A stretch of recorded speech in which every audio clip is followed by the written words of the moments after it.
Shabbat shalom, everyone. I was muted. Forgive me. We are here for another Shabbat, another segment. This is the first class of the day. In this class, we bring forth what we're thankful for, right? What are we thankful for? It could be anything over the last month. It could be anything over the last couple of weeks or a week. It can be what you're thankful for today.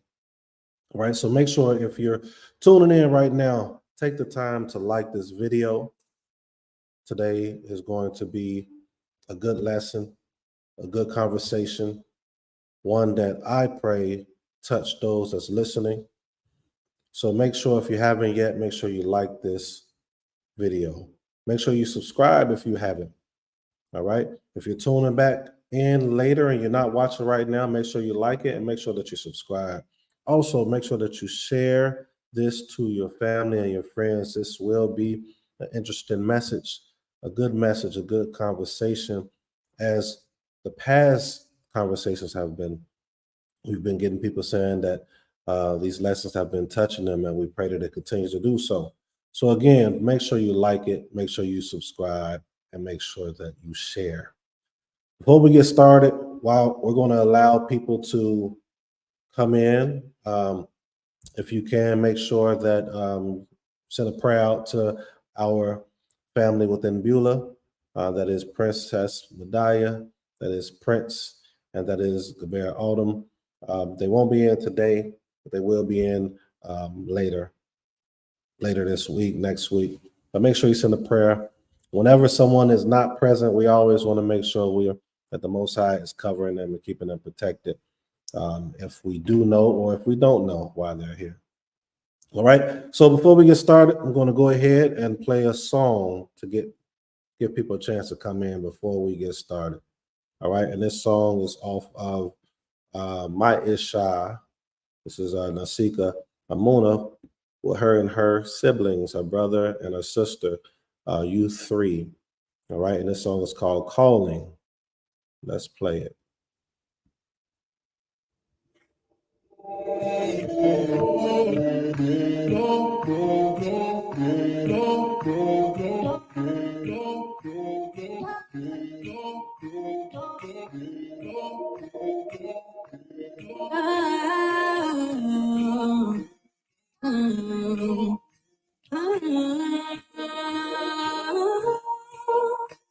Yeah.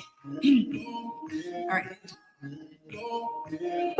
We the black people of America had in the living post to post rejected. Yeah, our life is tough.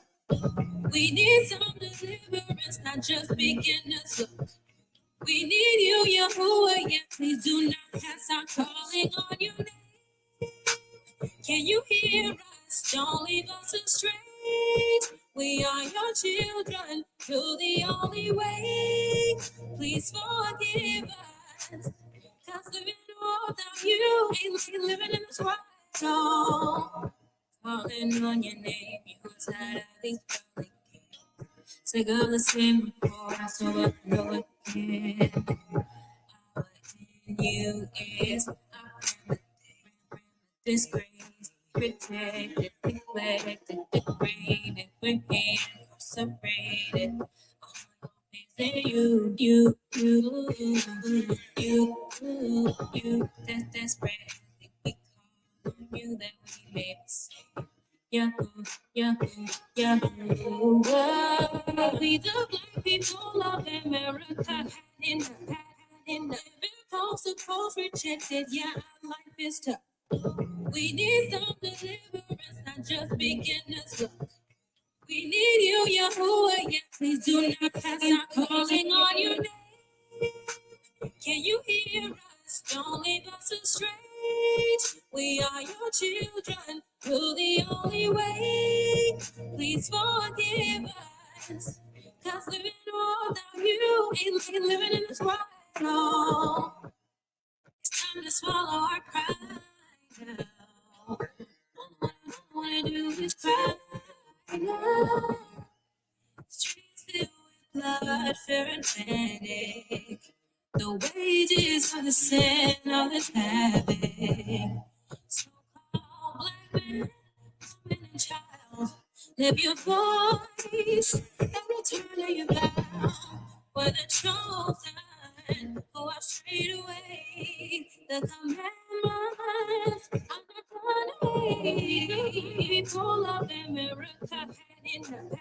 Been coast to coast rejected. Yeah, our life is tough. We need some deliverance, not just beginners. Look, we need you, Yahuwah. Yeah, please do not pass our calling on your name. Can you hear us? Don't leave us astray.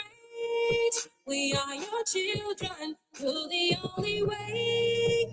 Please forgive us. Cause living without you ain't living in this world. No.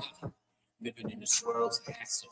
From the killing to the stealing to the store clothes. Fake vaccines, target blank hospitals. Don't Google the answer to peace. Cause only y'all knows. They pull out the chopper and spray. Expect us to think it's okay.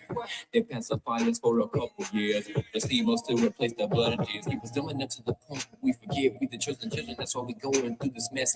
This is just our sins catching up to us. We disobey the Allah and he's furious. We breaking the chains, no more slaves. Looking at the enemy getting more brave. But we getting it together, now we conscious. Calling up Yahuwah, we victorious.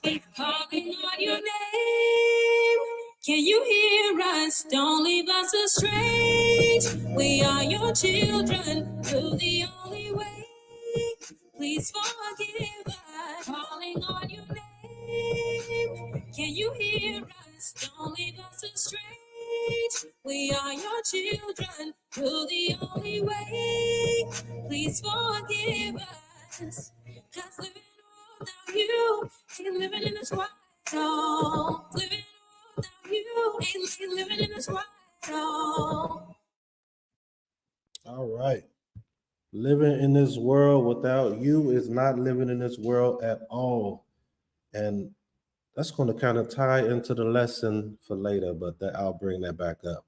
The lesson today is life is your choice. But before we get into that, you all, if you're just tuning in, please make sure that you like it. Make sure you like the video right now. If you haven't, make sure you subscribe right now. And lastly, please share this video. Share this video. This is now the time where we give thanks, we give honor, and we give praise to the Most High. I see a few people in here right now. Please share what you're thankful for. What do you want to give honor and praise to the Most High for? And we will share it, and I will read it. This is the time to do so. All right. So that song again that we just played was actually Ma Isha, Naseekh Amuna, and her siblings, her brother, Sean, and her sister, Yasmin. Some of you have met her, have met them. They're in a group together, of course, so they had a previous album, and that song was definitely wonderful. Calling out his name, which we should do. And we're going to read that later, too. All right, would you like to give honor and praise, Ishi? All right, let me turn myself down. You could go ahead and get us started. Go ahead. Shabbat shalom lekulam. Shalom. Just want to give honor and praise to the Most High Creator of heaven and earth. Definitely thankful for another day of life. Grateful for the Most High's compassion and mercy. I'm definitely thankful for his laws and statutes, because without him, I truly believe there would be no order. With him, it or he who calls us to be, I believe that he set the perfect order and foundation for us, and I'm grateful for the privilege to be able to get back to law and order. I'm grateful for the Creator, like I said, for this Shabbat, a time for rest, and the time that he's given us, and even given the earth to rest from our daily work. He's very considerate. He's very passionate. And again, the Most High's foresight is beyond anything we could ever imagine, because he didn't just create things for the now. He created things for now, things that are in the future, and things that we don't even know that are to come. And I'm grateful for that, because I believe as humans, sometimes our foresight can just be for right here in the moment, but the Most High sees greater things.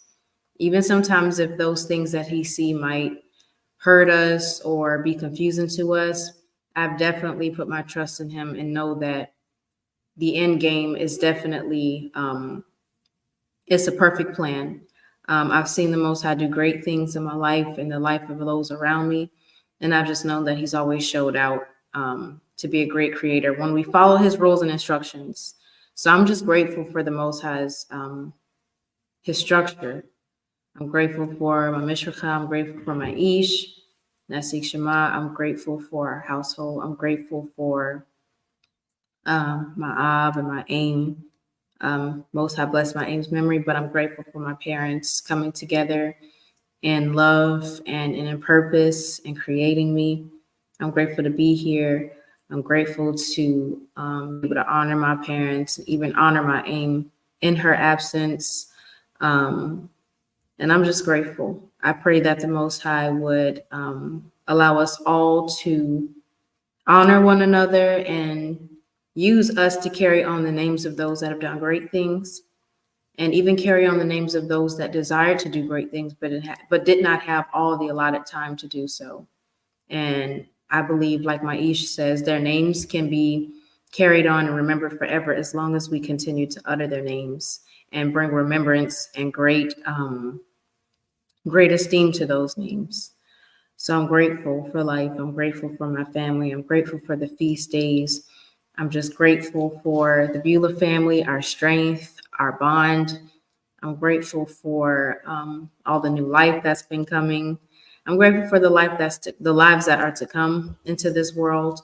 And I'm just grateful that the Most High has us in a place that I believe personally, in my opinion, is like the days of Noah, or the days of Noah, where we have these instructions that the Most High has given us, and we have to preserve that what is pure, preserve that what is righteous for the newer generations, because they are going to have us to look at as leaders, but then they're also going to have the world that is doing the complete opposite.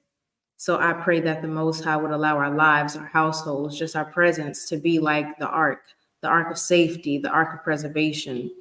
And I just pray that the Most High gives us the strength to not be like Lot's Isha, and to turn back and want those things of the world that are not good for us.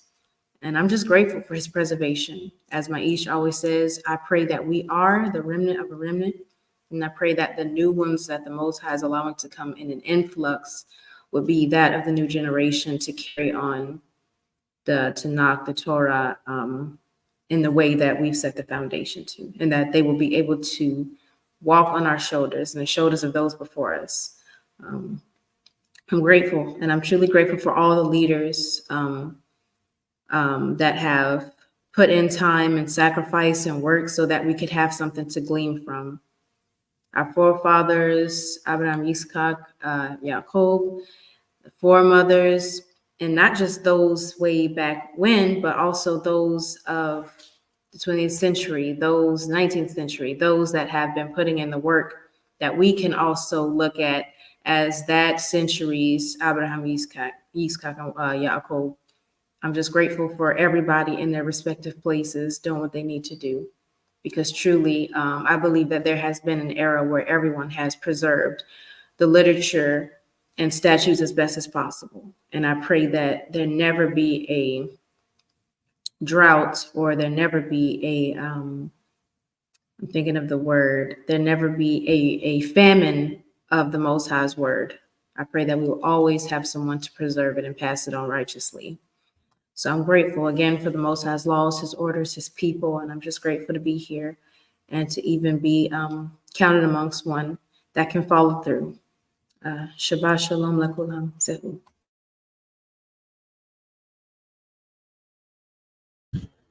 Toda Bayeeth. Toda Rabbi, thank you very much. My wife, for those that don't know Hebrew. That was a lot. There was a lot that was said.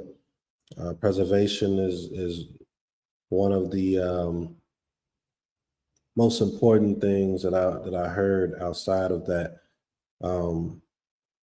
Also, being and hoping that we are in the Most High's eyes a remnant of a remnant. These things are important, the times of Noah. We're in that time now where a lot of people are trying to share messages that they feel that the Most High has brought to them. And the best way I believe that we can differentiate just messages of leaders versus messages that are truly from the Most High is if it's focusing on the people. If it's focusing on the betterment of the people to grow, to come together, to succeed in and through the Most High. Is it in alignment with structure, as my Isha brought out? Structure, if it's missing structure, it is not of the Most High. It has to have all these elements. Little pieces are needed. You can learn from different people and groups that have these little pieces, but if it's not in alignment with our literature, then that should not supersede it. Structure is one of the biggest things. Accountability is one of the biggest things. Preservation for our people is one of the biggest things because the Most High is working through our people. So if you're not for the people, it's a good chance you're not for the Most High. All right. Those that's tuning in, I see you are coming in. If you have not did it when you first came, make sure you like this video. Make sure you share it. I just shared it myself. I see we have 4 likes right now. We have 9 people in. We have 9 people here. We only have 4 likes. I see a lot of content creators. They always say, if we get just half of the people to like it, that's good enough. No, we want every person here to actually like the video. All right. We have Zakana Sakari says, yes, I will share. Grateful for the blessing of family. Celebrating the graduation of the young ones this month. Indeed. Graduating is very important. School is important. Preferably homeschooling, right? And a culture of people that understand implementing customs that's beneficial for our children that relates to our people is more important. But even in outside school, it is a form of structure if we can learn that structure, not the one that hinders us and harms us, but the one that can help us to know and learn accountability. So definitely celebrating those that graduate. It gives them confidence. If they are those that seeking confidence and seeking understanding, it gives them that confidence and that extra milestone. All right. We have Yahoo says, Shabbat Shalom, Mishpacha. I would like to give honor and thanks to the Most High for a peace of mind as always.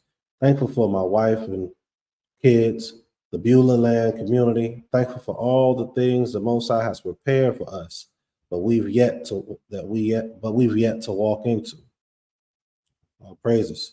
Most definitely, right? We always want to give that honor for things that we don't even see, because we know that the Most High has been at work before we even came, right?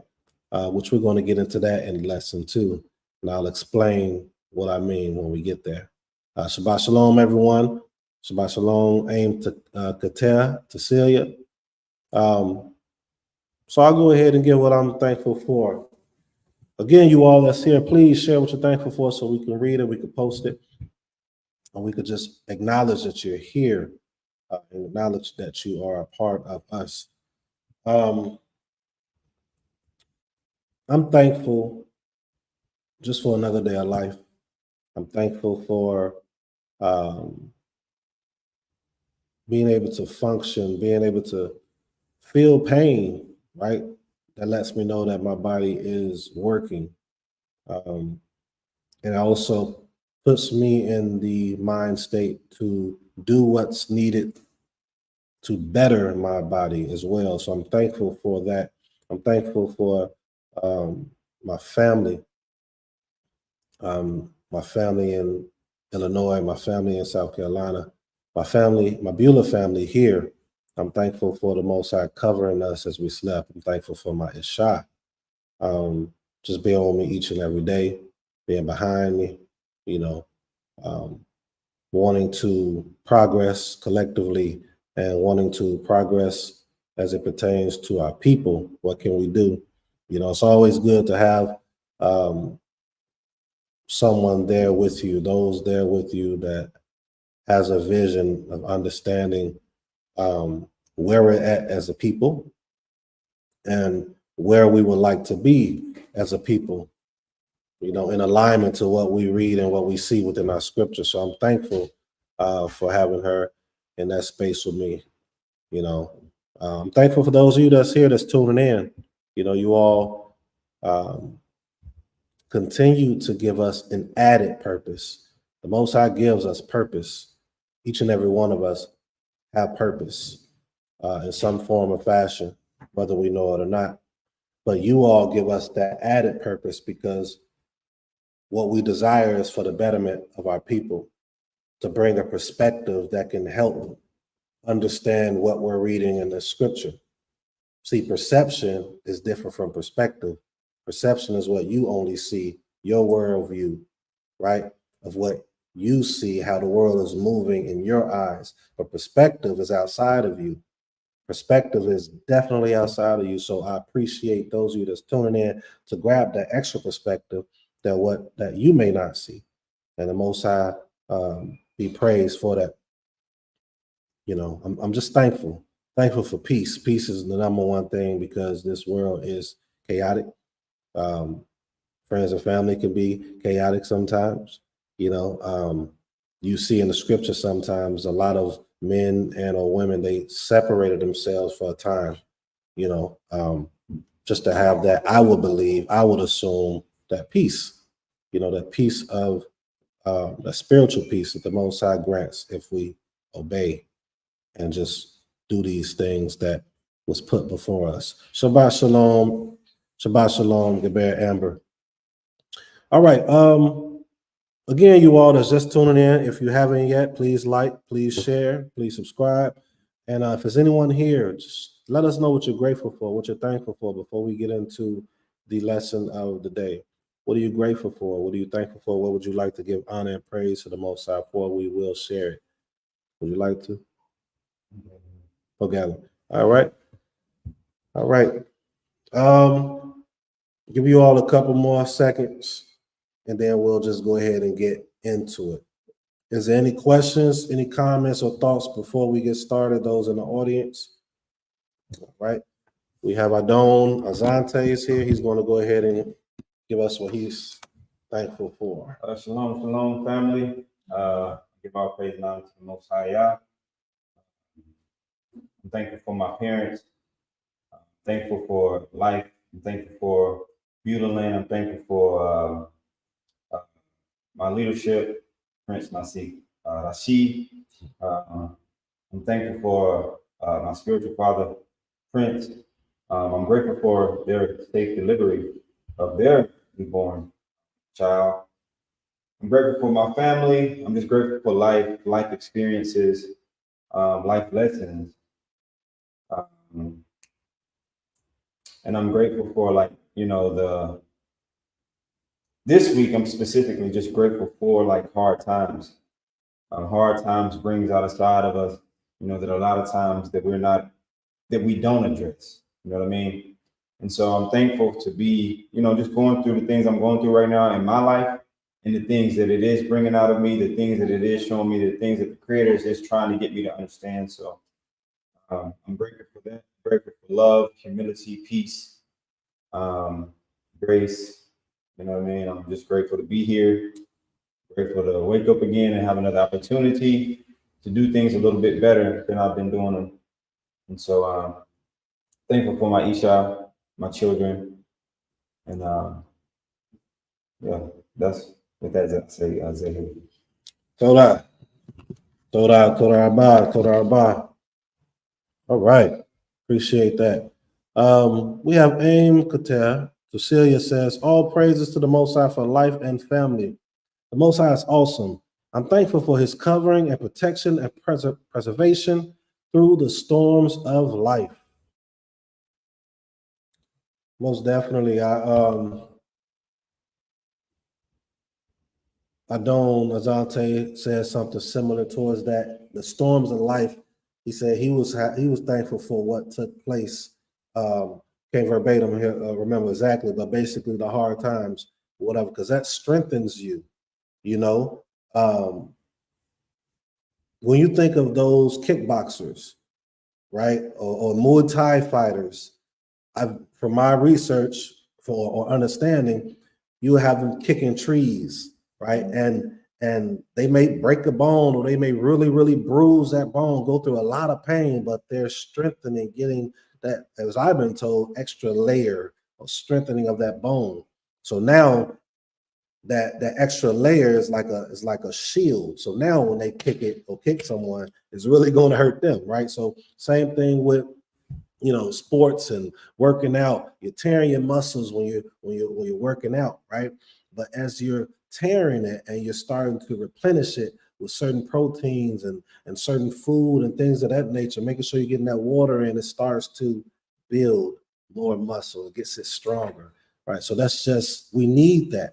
We need that storms of life to build that character, to build that integrity, right? Whether this integrity is going to be good, you're going to build your integrity, or this experience is going to cause you not to have integrity. All these things are important in life. All right, Shabbat Shalom. Amber says, I'm thankful for just being in my right mind and the strength I'm giving to get through life when life starts happening, and for the continuous love, protection, health, and grace the Most High provides. The Bear Amber says something, and I'm going to connect it with what Adon Zante said. He said, life lessons, right? And then the Bear Amber just said, get through life when life starts. I got a book called Life Lessons Before Life Happens. You all are wonderful. But anywho, I appreciate everything that you all have said. Again, those that's tuning in, we are at, let's see where we're at. Let's see where we're at, you all. We're at, okay, we're at 5 likes. It's 11, 12 people on right now. Go ahead and hit that button. So we're going to go ahead and get started. I was trying to give you all some time to say what you're thankful for, give honor and praise to the Most High. Maybe you already did this morning, and if you did, all praises to the Most High for it.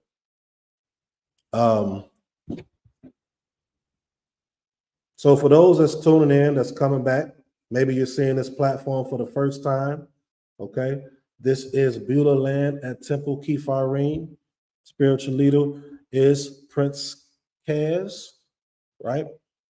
They're not present today. Prince Kaz and Princess Madiah is not present. Gabriel Autumn is not present today, but we're going to hold it down for them. If you haven't, make sure you subscribe. It's great teachings here from Prince.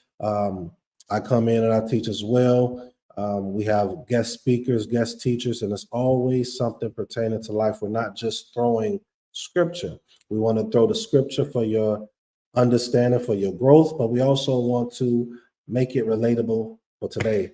We bring forth the culture, we bring forth the history, and whatever we may not know, we find out for you if you ask that question. So today we're going to start. Reshit aniro telatet kabod we shabak le Yahweh le Abraham, Elohim Abraham, Yitzchak Yaakov. First, I want to give honor and praise to the Most High Power, He that calls us to be or exists, the power of Abraham, Isaac, and Jacob, right? And I want to give honor to my mother, to my father, or my father and my mother, because if it wasn't before them, I would not be here. I would not be able to bring forth this word. I would not have been able to go through what I have went through trials and errors, through their trials and errors, to be able to do what it is the Most High has put me here to do. So I always want to give honor to them. I want to give honor to my Isha, as I already have, because she is my side. She's that extra individual that fulfills the purpose that the Most High has given me to bring to you all. I want to give honor to my mentor, a teacher of mine, Chief Prince Zebulon Belewu Hedekia. He's an historian of historians in our time, and always motivates me to, bring forth literature and things of that nature for our people. I want to give honor to Chief Elder Morris Shalim, a master of the land, one of the first people when I was in this walk that used to talk about how important land was, how important to read the land was, how important to grow your own food and things of that nature was.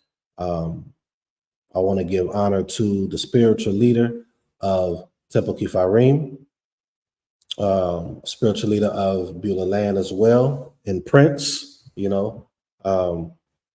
thought I was one of the ones that was a health nut, for lack of a better word, but when it comes to Prince, his spiritual understanding of health and taking care of our body and how it relates to the most high and our people is very important. So I want to give honor to him for that as well. And for those that's tuning in right now, I am Naseekh Rashee, Chief Prince Shama, spiritual leader of Bayeeth Ma'azahn Ministries. And this lesson is going to be entitled, Life is Your Choice. Life is your choice. What happens in life is your choice. That's a touchy one because there are exceptions to the rules. We understand that. But for the most part, life and the outcomes of that life is our choice. All right. We're going to start off in Devarim or Deuteronomy, chapter 10. Deuteronomy chapter 10.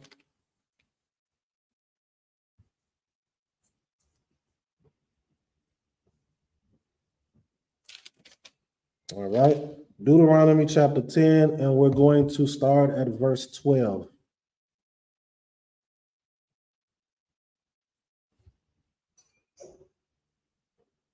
So, life is your choice. Why is it your choice? If you are someone that is or identify with Yisrael, then the Most High has given us these things that can help us to succeed in our life, right? And it's our choice, per se, to do it. Now, the choice is either life or death. Some people look at it as, well, that's not really a choice, but it is. You have these choices in your regular life. Do you want to go to work on time, or do you not want to go to work on time? There are consequences to when you go to work on time. Good consequences, right? And then there are bad consequences when you don't go to work on time. So it's your choice on the outcome of what happens when you go to work on time or you don't go to work. So these are things that it's the same concept with this walk. All right. So let's start. We're going to go in verse 12 of chapter 10 in Devarim or Deuteronomy. And it says, "Now, O Yisrael, what does the Most High, your Elohim, ask of you? Only to fear the Most High, your Elohim. Only to fear the Most High, your Elohim, to go in all his ways and to love him and to serve the Most High, your Elohim, with all your heart and with all your soul." Okay? So it's telling, he said, what does the Most High ask of you? To fear him, right? To go in all his ways, to love him, and to serve him. Okay? So what is serving, right? What is serving? A lot of us have children. We're servants to our children until they get older, right? Serving doesn't necessarily mean you are getting did wrong getting beat or anything like that. That servitude that you're displaying and demonstrating is what's going to bring forth a better outcome for that who you are serving. Now, we don't have to bring a better outcome to the Most High per se, but we're supposed to be a light to the world so that they can understand who the Most High truly is. Who is this power, this magnificent force that's allowing us these things to happen? Who is this power or this magnificent force who has brought forth all these things, right? A lot of us, we like to, when we think of like scientists and all that, which I don't knock them because they're needed, but we try to find every reason not to give that credit to the Most High. So us as servants to the Most High, we're supposed to bring forth the understanding. Okay, so it says to serve him with all your heart, with all your soul, right? So with all your mind, with all your being, and to observe the commandments of the Most High and his decrees, which I command you today. So we have Moshe bringing forth this information, bringing forth a commandment. So this man, right? This man of the Most High is bringing forth this information. So the thing that we need to realize, and sometimes I don't understand in this walk, is we don't like leadership. And it seems like we're harping on this, but when you really think of this whole Tanakh, it's trying to bring forth a positive leader or leadership, and it's trying to get rid of the negative leaders and leadership. You can't get away from that. But we have to understand that one of the best ways to thrive is through leadership, proper leadership. That's just what it is. And this is what Moshe is bringing. He said that I command you today for your benefit. So a leader needs to bring forth information or bring forth commands that is for your benefit. Shouldn't be for his or her benefit, right? Now, granted, it will benefit them in some capacity, but the ultimate thing that a leader is supposed to do is to bring forth things that is benefiting the people. Okay, so he said, for your benefit, in verse 13, verse 14, behold, hold on, let me make sure we're going to verse 22, by the way. Behold, to the Most High, your Elohim are the heaven and the highest heaven, earth and everything that is in it. Why is Moshe having to say this? Because they're coming out of captivity where they're taught other powers or mighty ones. So he's letting them know that this is the highest. He is the Elohim, right? That created everything that's in it. Everything. Us today, we'll look at it like, oh, well, you know, we know that this is, they'll say God and this and that, but we don't know that we're still taking on the customs and these things that these other groups that were serving other deities or mighty ones were doing. So it's people like us, those that's watching right now, that tries to share this knowledge, because this is what Moshe is doing to them right now. They were in captivity. They're brought out of captivity. You have to bring forth the understanding, not a understanding, but the understanding. All right.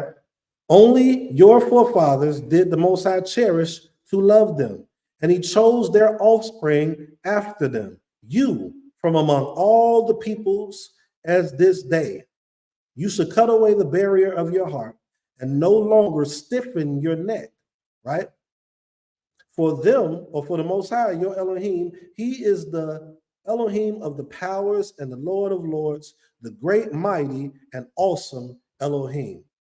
So he's putting this out here for their understanding. Look, he is the one. This is the one, right, that created all. We still need to understand that today. We may not look at ourselves as them back then, but a lot of us are. We're giving credit where credit should not go. Or we giving more credit where credit should not go. I should say that. All right.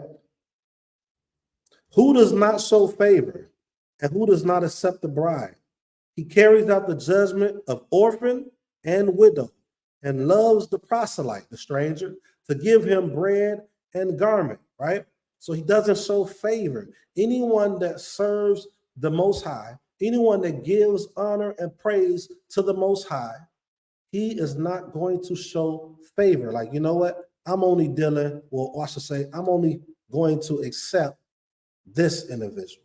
Now, he does ordain individuals, as we see through the text, to do the job, but he's not going to remove those that's trying to serve and understand who he is, whether you're a stranger, proselyte. He does not show favor, right? Let's keep going. Verse 19, you should love the proselyte, for you were strangers in the land of Mizraim. You were strangers. You got did wrong. You were hated on. So why are you hating on this individual that's wanting to serve and have an understanding of who the Most High is? Life is your choice. This right here is still a part of what your life is to the Most High. How you're treating someone. You're choosing not to treat that person the same way that you'll treat your brother or sister who claims to serve the Most High. It's still a choice. You were a stranger. Let's keep going. Verse 20. The Most High, your Elohim, shall you fear. Him shall you serve. To him shall you cleave. And in his name shall you swear. Right? What does you all's translation say on that one? So you swear, right? So let's try to get an understanding of this swear word, right?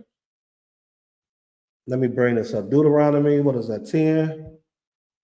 And that was verse 20, right? Deuteronomy 10 and 20.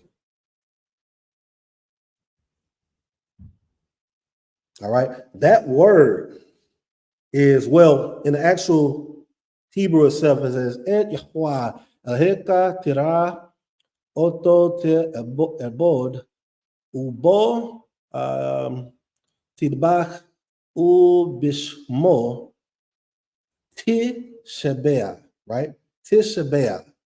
Does anyone of you know the number 7 in Hebrew? Sheva, right? So it says Tish Shabea, right? Wait, how is this? What does this have to do with swear? It says that, and by, let me read this version. It says, and by his name shall you swear. Okay, let's dive a little more into that word. Let's dive a little more into that word. Let me pull it up. Give me a second. Deuteronomy 10 and what? 11?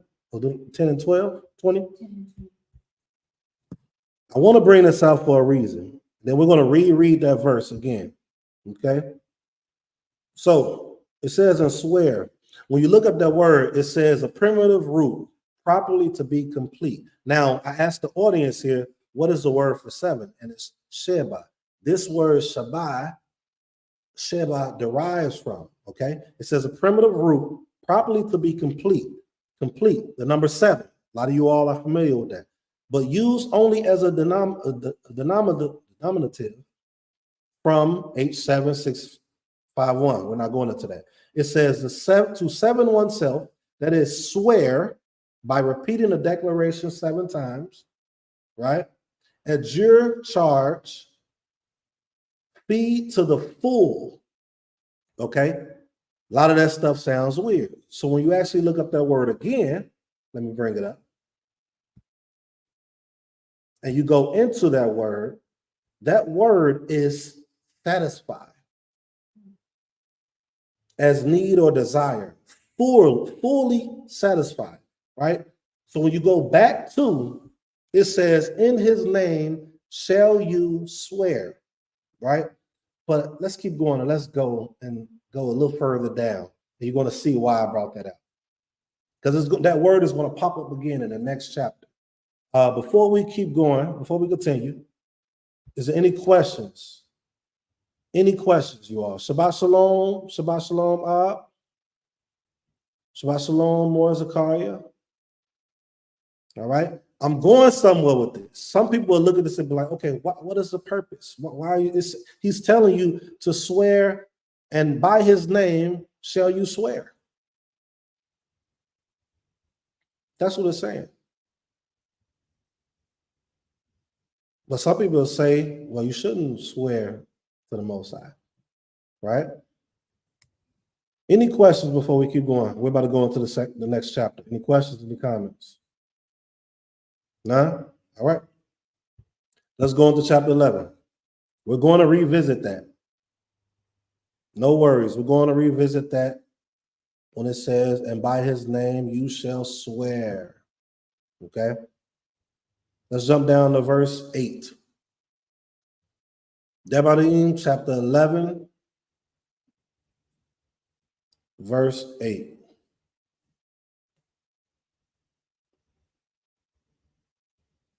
Okay, Aim Katel says, by his name shall you confirm all things. I like that too. That's a question she said, but I like that. Let's keep going. All right, we're going to start at verse 1. So likely verse 1, then jump down to verse 8.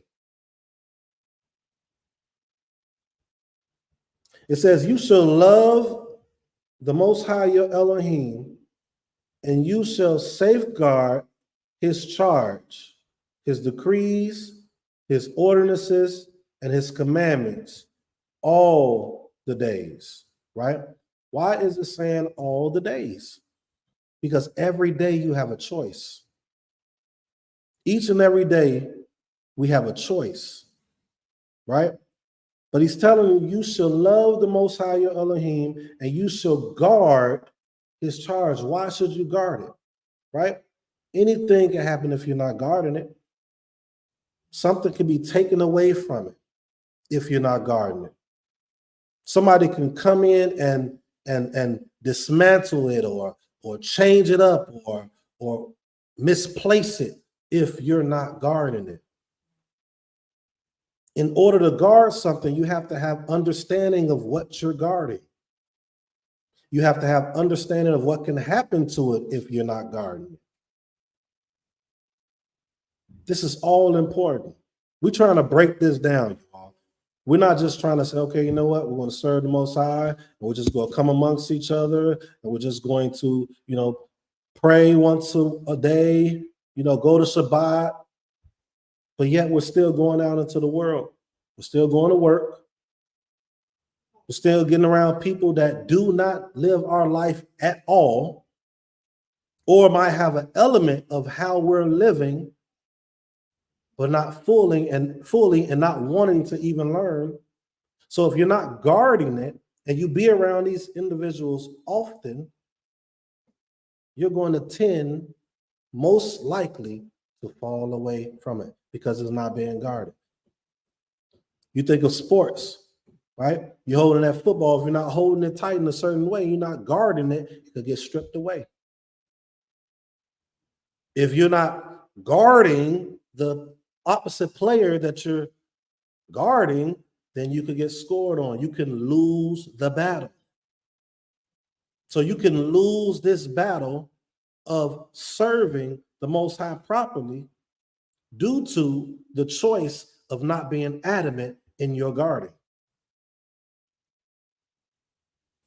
He says, you shall love the Most High, right? This is an action. It's not just talking. We read that in Isaiah. You honor me with your lips, but your heart is not really into me, right? When you go back to chapter 10, it says to go in all his ways, to love him, right? That love, now he's putting that action with it, and to serve, and with all your heart and with all your being. So that means everything in you. If you guarding Michael Jordan, you're going to have to guard him with everything in you. You guard your body from Mike Tyson fighting you, you're going to have to guard with everything in you to make sure that you're okay. your whole being.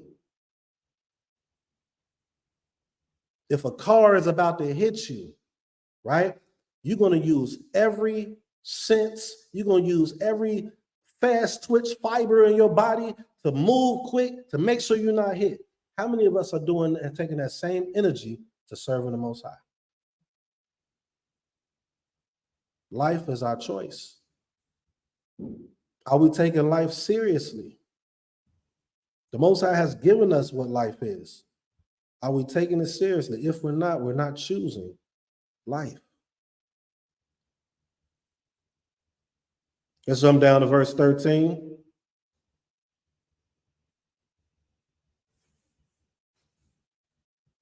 It says, it will be that if you hearken to me or hearken to my commandments, and that I command you today to love the Most High your Elohim and to serve him with all your heart, all your mind.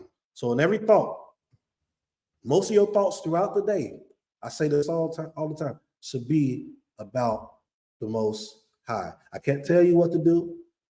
All I can do is suggest it. Because we're in a world right now where everything is against us. It's too many temptations to knock you off of what you're trying to do. You may like movies. You know how we may have goals that we're trying to do for our family and for the people and for the Most High, but our mind, right? We're not putting our thoughts fully into it, because before you can do something, it has to be a thought, right? So it says, if you hearken to my commandments that I command you today, to love the Most High your Elohim, to serve him with all your mind, all your heart, but all your mind, and with all your soul, all your being, then I shall provide rain for your land in its proper time, the early and the late rains, that you may gather in your grain, your wine, and your oil. Let's make it more practical, as my chief elder will say, right? And we have Adon Azante here. He's, and my Isha does as well, but they deal with gardening and things of that nature. He said, if you hearken to my commandments, if you serve me, if you love me with all your mind, with all your soul, then I will provide rain for your land. A more practical way is this: if you just do what you're supposed to do, right, then these things will grow. These things will take place. If Adona Azante or my Ishaq or Princess Madiah did not do what they were supposed to do for the garden, it will not produce. Grass gonna do what it's gonna do. It's gonna grow regardless. But if it's not being tended to, if you're not putting your all into it, it's not going to happen. But he says, then I shall provide rain for your land in its proper time. So that means it's an appointed time, right? The early and the late rains, that you may gather in your grain, your wine, and your oil. Verse 15, I shall provide grass in your field for your cattle, and you will eat, and you will be satisfied. What y'all think that word is? Remember Sheva? That same word that we saw in chapter 10, verse 20, when it says, and in his name shall you swear, is the same word that says, I shall provide grass in your field for your cattle, and you will eat, and you will be satisfied. So in the Most High's name shall you be satisfied. Shall you be complete.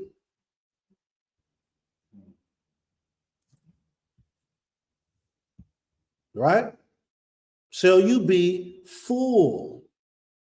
Now, when you go back to chapter 10, verse 20, and it says, the Most High your Elohim shall you fear, him shall you serve, to him shall you cleave. And if you do those things, and in his name shall you be satisfied, complete. That's what it is. So that's swearing, that's Sheva, That word is telling you that if you do all these things, you will be satisfied. You will be complete. If we do these things, it's times where life is hard. I promise you all, life can be hard. But when you know that you're doing right with the Most High, you have a sense of completion. Think about feeling satisfied and full. Think about those that got more money than you. Think about the richest men and women on the planet that still kill themselves. They have all these things, but they're not complete. Right? They're not satisfied. All right, let's see where we're at. That was verse 15. We're going to keep going down to 18. Beware for yourselves, lest your heart be seduced, and you turn astray and serve mighty ones of others and prostrate yourselves to them. Now it's telling you to beware of yourself. Right? It's saying beware of yourself. Why? Because once you start seeing a difference, a change, people tend to forget why they got there. Now your mind is being seduced and you're going astray to serve things outside of what provided for you, and that was the Most High. So in other words, when I say beware for yourselves, stay humble. Life is your choice. And you know who provided life for you. You know who gave life to you. And you know how life is supposed to come to you by being obedient. A lot of you that's listening got children. A lot of us got children. We've been through life. We know what things that we don't want them to do. So we might say, hey, you might want to go down this direction. I'm teaching you this for a reason. This may happen if you go this route. Why go this route when you could go this other route, right? Which is what'll be better for your benefit. You go this route, I can't guarantee that you're going to be benefit. That you're going to benefit what you're trying to go for, right? Most High has said, now I know. He was about to sacrifice his son, right? Now I know. How in the world is the Most High saying, now I know? We're taught that, and this is my standpoint, you all. This is not Temple Kifarim standpoint when I say this. This is mine. I just want to make that known. When the Most High says, now I know, the Most High knows the paths that you're going to take. Right? So say if you have you have a path. You have this path, this is life. This way, this is death. You choose this right path, which is life, right? The Most High didn't know which way you was going. Hear me out. You choose this, but he planned, he laid the paths there. So he knows the outcomes to what will happen if you choose it. You go this right path, things is going to go up for you. You go on this left path, right? Which is the opposite way that he wanted you to go. There is still another path that's going to spread out to get you right back on that right path. So this left path have a fork in the road, right? So you go left, you went the wrong way. On this same path, you have two directions you could go. You could go left again, or you could go right to get back on that right path. It's already planned for you. But still, now I know. Right? The thing with Moshe, when he hit the rock, when he was told to speak, it was a path already laid out for him and which way what was going to happen in whatever direction he was going. Okay? The good life, satisfaction. You are whole and lack nothing in the Most High. That's right, Aim Kater. Satisfaction. You do those things. Now you're satisfied, being functional or dysfunctional. All right.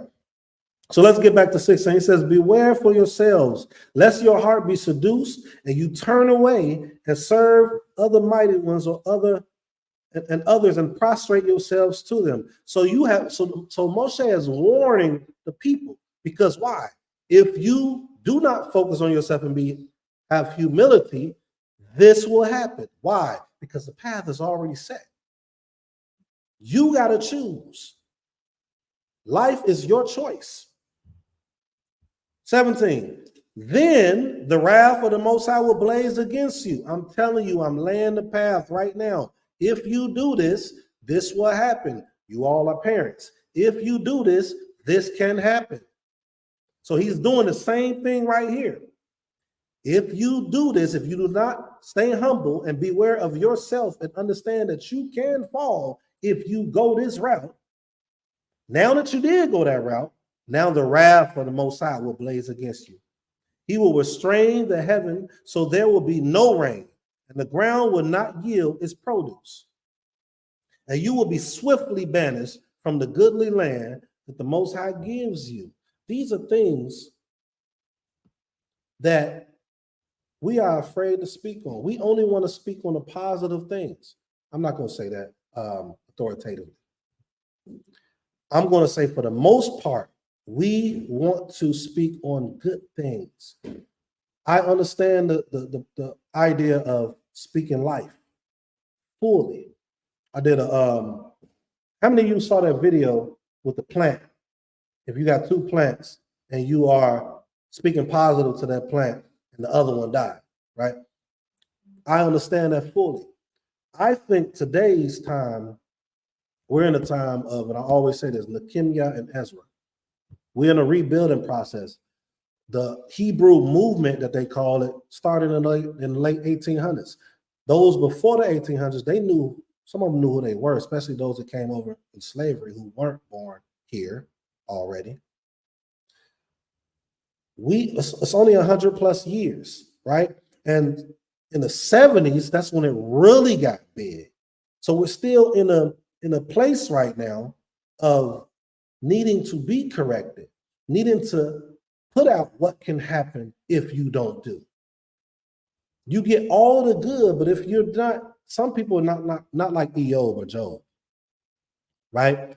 When the adversary went to the Most High talking about, well, he's used to having all this good. You put this in front of him, then he may pull back. Eob was exceptional. Job was exceptional.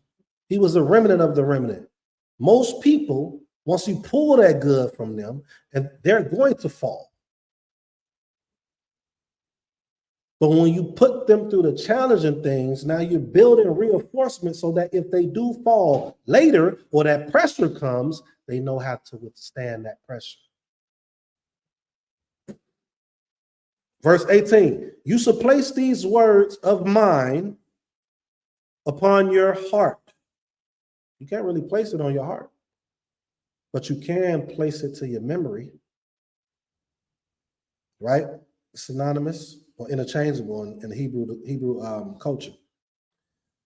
Place these words upon your mind and upon your soul, right? So in your being, you should bind them for a sign upon your arm and let them be an ornament between your eyes or your forehead. All right, let's stop there. Is there any comments, any thoughts, any questions? Any thoughts, any comments, any questions, you all? All right, go ahead, Ishi. Let me mute myself. Shalom, shalom. My thoughts on it was just a reflection of what I was given the Most High thanks for earlier, and that was preservation of the laws and statutes and just our ways, and not just I don't want to say not just the concrete things, but not just those concrete things that were placed for us to do, but also the characteristics of our forefathers and foremothers and their resilience to not give up. And even those that were outside of Israel, their resilience to conform to this way of life. And it just reminds me of preservation. Because if we don't preserve it, I'm not saying that the Most High can't raise anybody up, but realistically, if we have children and we're not being the example, then we have just failed them and we have not preserved it according to what the Most High has instructed us. And we will then forfeit that good life that you was talking about, that completion. So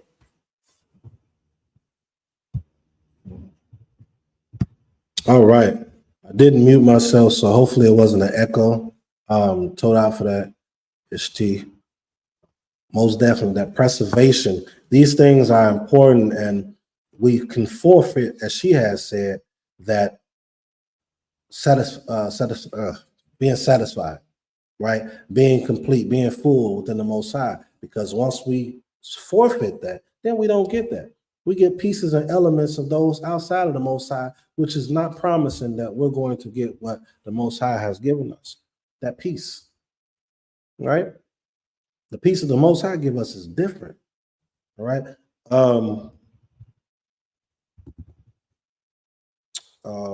Give me a second.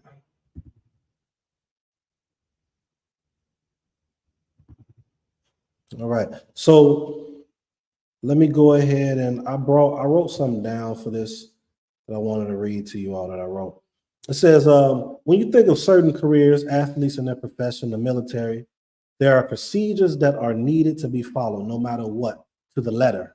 It ensures its success. Things that are in place that each individual is required to carry out so that the goal is executed, right? Before I keep reading, when I say to the letter, because it's sound bites, it's doctrine that is put out there to kind of pull you away from what people are already used to it at work. We sit up there and make this the literature, the Bible, to be as though these things we're not able to do. So when I say to the letter, I'm not saying it in a way that with the negative connotation that's used in today's modern understanding of the Bible. If you go to work, you got to do everything that they're telling you to do. That will be considered to the letter. Will you mess up? Yes. But even within our law, when you mess up, there are things to help you get back on track. That's still to the letter. But that has been, we have jumped ship with everyone else when we say that, okay? Things that are in place that each individual is required to carry out so that the goal is executed. But these careers also want those a part of the program to desire these things. These careers want those that are a part of the program to have a love for what they're doing. They want them to want to adhere to what has been put in place. And if they see this is happening, they reward them. Not only with that, what naturally comes from the job, because this job has already given them perks for being there, but because they see their passion in their work. Remnant of a remnant. This goes for business, and this also goes for parents and their children. And this is what the Most High is doing with us. All right? So we're going to go to Jeremiah chapter 1. And while you all are finding that or going there, I just want to say that is what the Most High wants. These things are put in place so that we don't forget. You tell your children things over and over sometimes so they won't forget.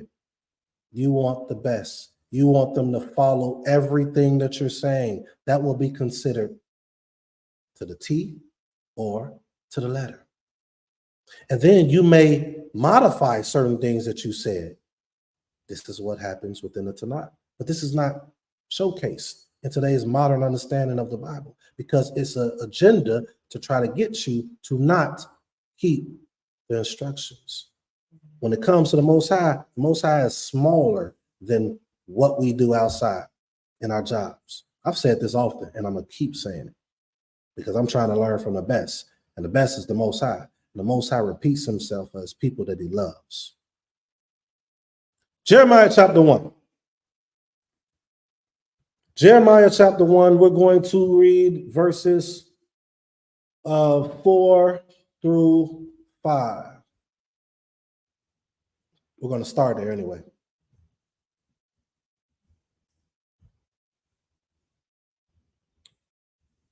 All right. Actually, let's start at verse 1. Slightly. We need some history. So the words of Yirmiyahu, for those that don't know that's tuning in, he was a prophet of the Most High. He actually was a young prophet of the Most High. Keep that in mind. We're going to talk about that as we go. Oh, okay. I thought you said something. Verse 1, the words of Yirmiyahu, Jeremiah, son of Hilkiah, of the Kohanim, of the priests. He was the son of Hilkiah, who was of the Kohanim, who were in Anathoth, in the land of Benjamin. Keep that in mind. To whom the word of the Most High came in the days of who?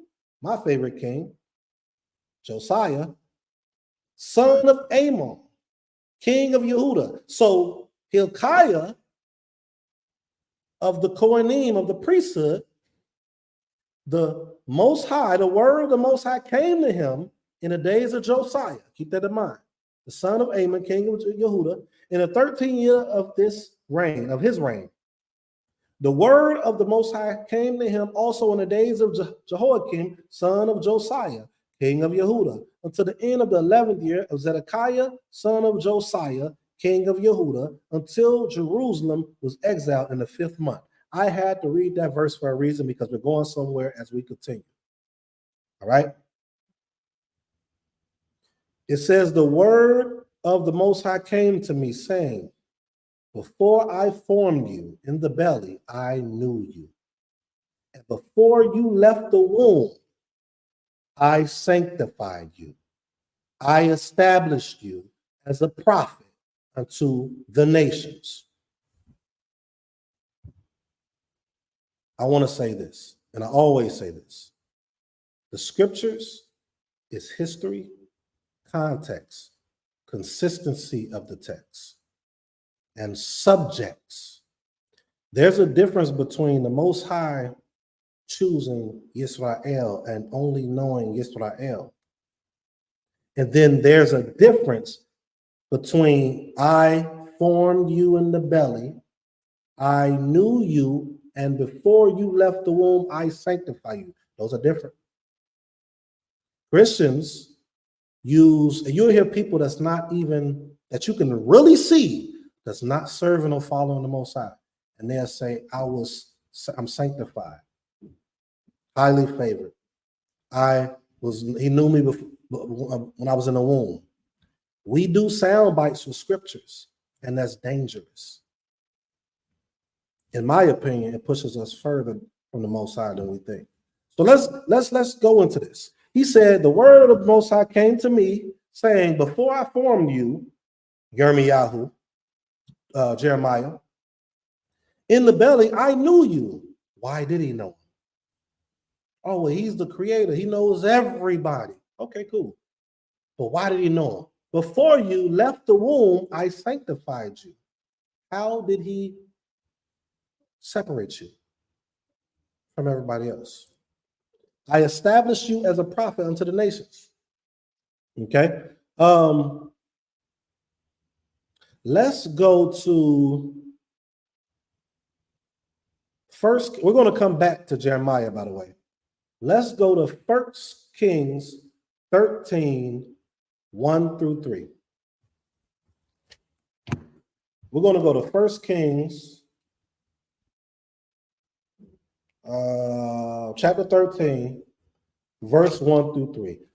Let's see an example of what knowing in the womb, being sanctified in the womb means. And we're going to go to a couple of those examples because life is your choice. And everyone that's listening right now have the opportunity to be what I'm going to show you. All right. Verse 1. Chapter 13, right? 1 Kings 13. It says, just then a man of Elohim came to Bethel from Yehuda by the word of the Most High, while Jeroboam was standing atop the altar to burn incense. he called out to the altar by the word of the Most High and said, Altar, altar. Thus said the Most High, behold, a son will be born to the house of David. Josiah will be his name, and he will slaughter upon you the priests of the high places who burn sacrifices upon you. Human bones will be burnt unto you. And he provided a proof on that day, saying, this is the proof of which the Most High spoke. Behold, the altar is split, and the ashes upon it are spilled. If you know the story pertaining to Josiah, which I really, really suggest you all read into if you haven't, he was a king, a young king, that he did the ways that he was taught. And what he taught, this is why I tell people, don't be so hard on Christians and things of that nature, especially the good ones. I'm talking about the ones that's doing what they feel that they supposed to do according to the understanding that they have. Josiah did what he was taught. They wasn't keeping Passover, if I'm not mistaken. Hilkiah, what we read in Jeremiah chapter 1, right? Hilkiah, verse 1, was from the Kohanim, the priests, high priests, that was with Josiah. And he came across a book within the Torah, I believe Devarim, but a book within the Torah, and showed Josiah that, oh, we're not doing this right. Let's call among who? Another man. No, a prophetess. Oh, shoot. So they went to a prophetess. I can't think of her name right now. If Prince would say, I know he'd say the name. I'd be horrible with names, but I know the story. I think it was Huldah. It might have been Huldah. That was my issue. I'm pretty sure she's right. Went to the prophetess, and the prophetess had to bring forth the word to Hilkiah, because Hilkiah was sent by Josiah when they found this text. And this text, they brought her to the prophetess so she could explain what the Most High said, this is supposed to be done. And when we read in 1 Kings chapter 13, 1, when it says that a son is going to be born, he knew him before the womb, right? And he's going to do this, X, Y, and Z. Josiah destroyed all those things and got rid of the people who was making it happen, making the people do it. And it said that Josiah did all things right in the eyes of the Most High. That's what the scriptures say. Because he turned like that from what he was taught, and he served Most High with all his being, all his heart, all his mind. And then he did something that was already predicted, or the Most High knew him from the womb about him. But why though? You cannot remove Hilkiah. Most times, and it be Levites, by the way, too, mostly. But most times, when you see somebody being known from the womb, sanctified from the womb, they are normally, it's normally due to their parents. But we're going to keep going. We're not going to go into all of it. It's normally due to their parents. And their parents had to do something in regards to servitude to the Most High. A certain dedication for the child, or they was instructed to do something. But it was something that it stemmed from the parents. And they was in servitude to the Most High. If I'm wrong, you got to show me. But most times when you see that, those examples of people being known from the womb is due to that lineage, is due to that servitude of those before them, is due to a promise given to the Most High, and is due to actions needs to happen from the beginning. All right, what did I leave off at? That was verse 5, correct? Yeah, no. Let's go back to Jeremiah 1. Salakli. Let's go back to Yirmiyahu 1. I just wanted to jump there. I wanted to jump there for you all to get a little context of who Hilkiah was, that high priest, because it mentioned Josiah in the very first verse of Jeremiah. This is context. It's giving you a pattern. The scriptures try to give you a pattern of how we operated as a people. And it gives you a pattern of these individuals who were known to be men and women of the Most High. It gives you a pattern of how they got there. Why am I saying that we have the opportunity to do that? Because life is our choice, is your choice, you all. You want your children, your nephews, right, your nieces to come before the Most High in a certain manner, then you have to be that example. You have to dedicate your life, your mind to the Most High. You have to guard the things that you're reading about and seeing. You have to be adamant. If it says guard, you can't let go. Right? We're in America right now where it's taught to relax. And relaxing is cool. I'm not against it. But our future is our children. And it's something that we have to do in order for them to be classified as Yirmiyahu was, in order for them to be classified as Shimshon was, in order for us to be classified as Shemuel was.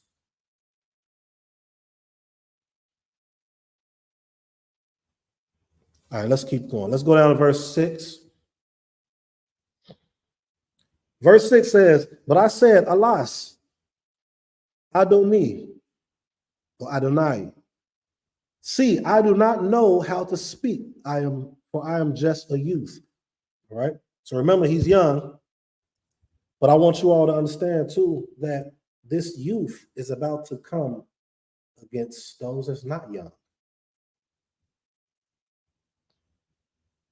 He got to be moved by the Most High. He has to have some understanding, some training too.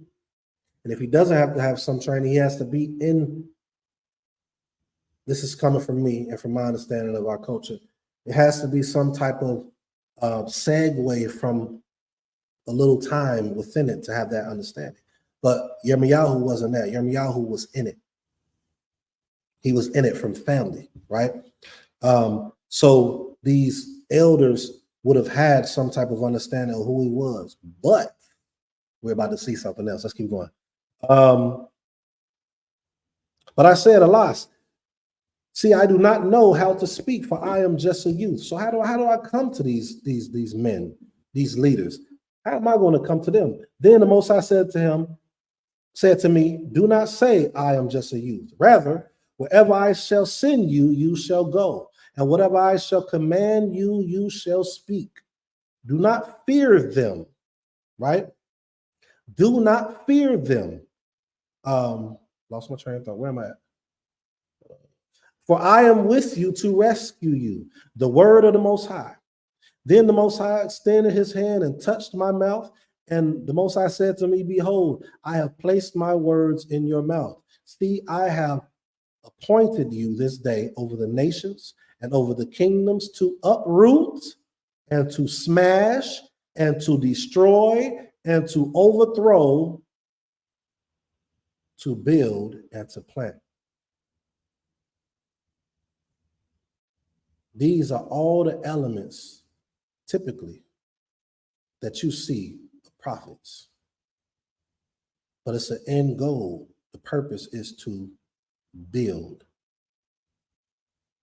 It's to change your way of thinking. Your way of thinking has not been well for our people. Your way of thinking has not been well for yourself. The actions, the things that you do has not benefited your people, has not benefited you. So I'm coming in, I'm giving you these words. I have appointed you in this day over all the nations. So men, women that are of the Most High, that has chosen this life, you have that power. But you have to walk in it, and you have to walk in the things that the Most High has instructed us to. How we're supposed to operate on our own, how we're supposed to operate with our wives, right? How you're supposed to operate with your husband, how you're supposed to operate with your people, slander, backbiting, all that stuff can't be. All that stuff can. We have to grow in those departments. All our weak departments, myself included, we all have to grow in it and master it, so that we can be where he's saying, I have appointed you this day over the nations and over the kingdoms, this young man. So I got to uproot it. I got to smash it. Remember last week, I think it was, when he told him to, what was it? Break the, I forgot what he told him to break, the arrow, the bow and arrow, right? And he just hit it a couple times. And the prophet told him, no, you should have smashed it 6 or 7 times. He's telling him to smash and to destroy and to overthrow. That's how we're supposed to do.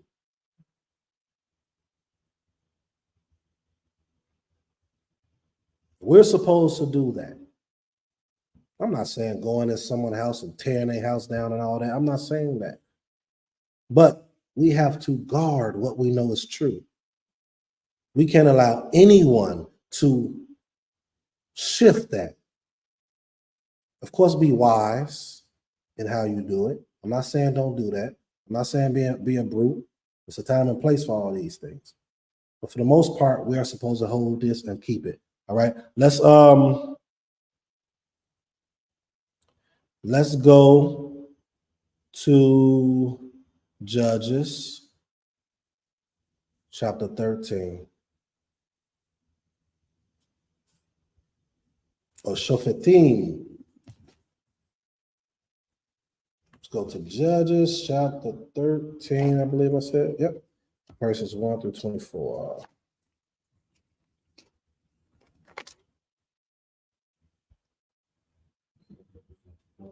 13, see, 13. So we spoke on this a little bit. We've taught on this a couple times, but we may have new people listening in. So I want to go through it again. So with the Yirmiyahu, he said that I knew you before the womb, and I sanctified you in the womb. Okay? You all, this is not to discourage those that may say, I'm blessed and highly favored, or I'm sanctified, or he knew me before the womb. I'm not trying to discourage. But what I am trying to do is let you know that you can be the cause of those after you to be known before the womb, to be sanctified in the womb. But I am showing you a perspective of the meaning of what that truly means culturally, biblically. All right. So we're going with chapter 13, verse 1 of Judges, Shofetim. Okay. And it says, the children of Israel continue to do what was evil in the eyes of the Most High. I say this all the time. I stop myself all the time when I get to this point. In every event that we read, it says, and they did evil in the eyes of the Most High, and he did what was right in the eyes of the Most High. Most times when we're doing evil in the eyes of the Most High, the people that are amongst us, and ourselves included, we think that we're right. A lot of times when the Most High said that this person is doing righteous or right in the eyes of me, the people think that he or she is evil. Your focus should only be 2 things. Number 1, how is the Most High viewing me? Number 2, the Most High shows you how he's viewing you in the Torah. How to treat people, how to speak about people, how to treat leadership, how to treat children, how to treat your animals, how to treat. He's telling you everything. And if you don't know it, find someone who does and try to apply it. Let's keep going. So he said, the children of Israel, verse 1, continued to do what was evil in the eyes of the Most High. And the Most High delivered them into the hand of the Philistines for 40 years. I said earlier when I first started that life is our choice. Most things that we do, we chose to do it. There are exceptions to the rules. Sometimes stuff happens that may be out of your control, but a lot of times it's not out of your control because you might have put yourself or may have put yourself in that situation by just being present, knowing that you should not have been there, even if you didn't do nothing when you was there. But by you being there, you got something done to you. So now you may be one of those people that say, well, I didn't do anything. But if you think hard enough, were you truly keeping Torah? Were you operating? Were you guarding yourself? Were you having a fence around letting the Torah, as or ethics of the fathers will say, let the Torah be a fence around you? Was the Torah a fence around you? Myself, my life right now, I take the blame of everything. My Ishaq can confirm that. Everything that I have been through, I have done, I have went through, things that has happened to me, the outcome of my life, I blame myself first. I'm not telling you all to do that, but it's something that you have to think about. So they did evil in the eyes of the Most High, and now they were in the hands of the Philistines for 40 years. We got brought over here in slavery. Those that got brought here, some of us was already here and ended up being here due to leaving way back when. But why? It was something that we did. Well, you're taking away from what slave masters and stuff did to you and how people still treat us wrong? No. They will get theirs when the Most High decides for them to have it. Right? If that's the case. But we have to acknowledge, learn from it, do different. And many of us don't. Let's keep reading. Verse 2, there was a certain man of Zorah, of the family of the Danite, whose name was Manoach. His wife was barren and had not given birth. Right? So she wasn't able to have a child. A messenger, Malak of the Most High, appeared to the woman and said to her, wait a minute. A messenger of the Most High appeared to the woman. Let's say that again. A messenger of the Most High appeared to the woman. Yes, we are the leaders of our home, the men. We are the priests of our home. But the Most High can deal and will deal and has dealt with, and you may have to go to them. Hence what Josiah and Hilkiah did with the prophetess. So the Malak came to the woman and said to her, behold now, and this woman is married, by the way. Behold now, you are barren and have not given birth, but you shall conceive and give birth to a son. And now be careful not to drink wine or aged wine, and not to eat anything contaminated. So now she's given an instruction.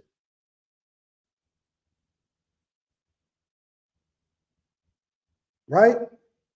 She's making this Malak, this messenger, is sanctifying this child.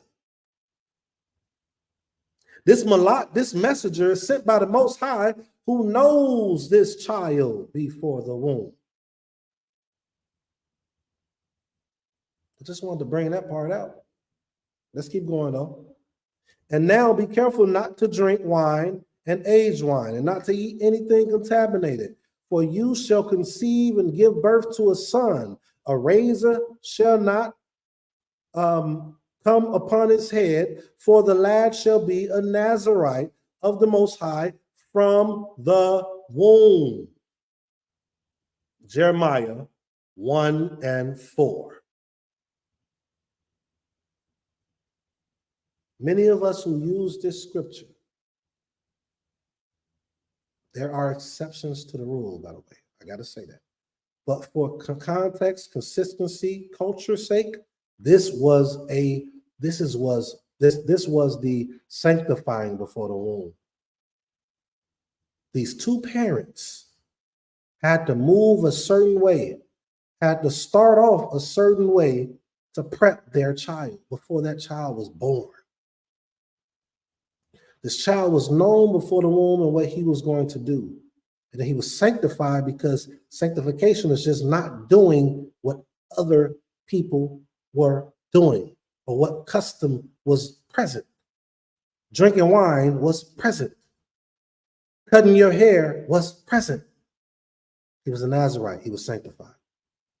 Context.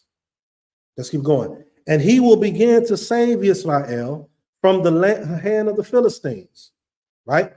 The woman came and told her husband. So we already put in place that the malak or the messenger went to the wife, not the husband, saying, a man of the Most High came to me, and his appearance was like the appearance of an angel of the Most High, or Elohim. I should have my Hebrew pulled up, but I don't. Very awesome, my translation said. I did not ask him where he was from, and he did not tell me his name. He said to me, behold, you shall conceive and give birth to a son. And now do not drink wine or aged wine, and do not eat anything contaminated, for the lad shall be a Nazirite unto the Most High from the womb until the day of his death. So she's just letting her husband, Manoah, know, right, what just took place. It doesn't even say the wife's name in here. Did you all notice that? Okay.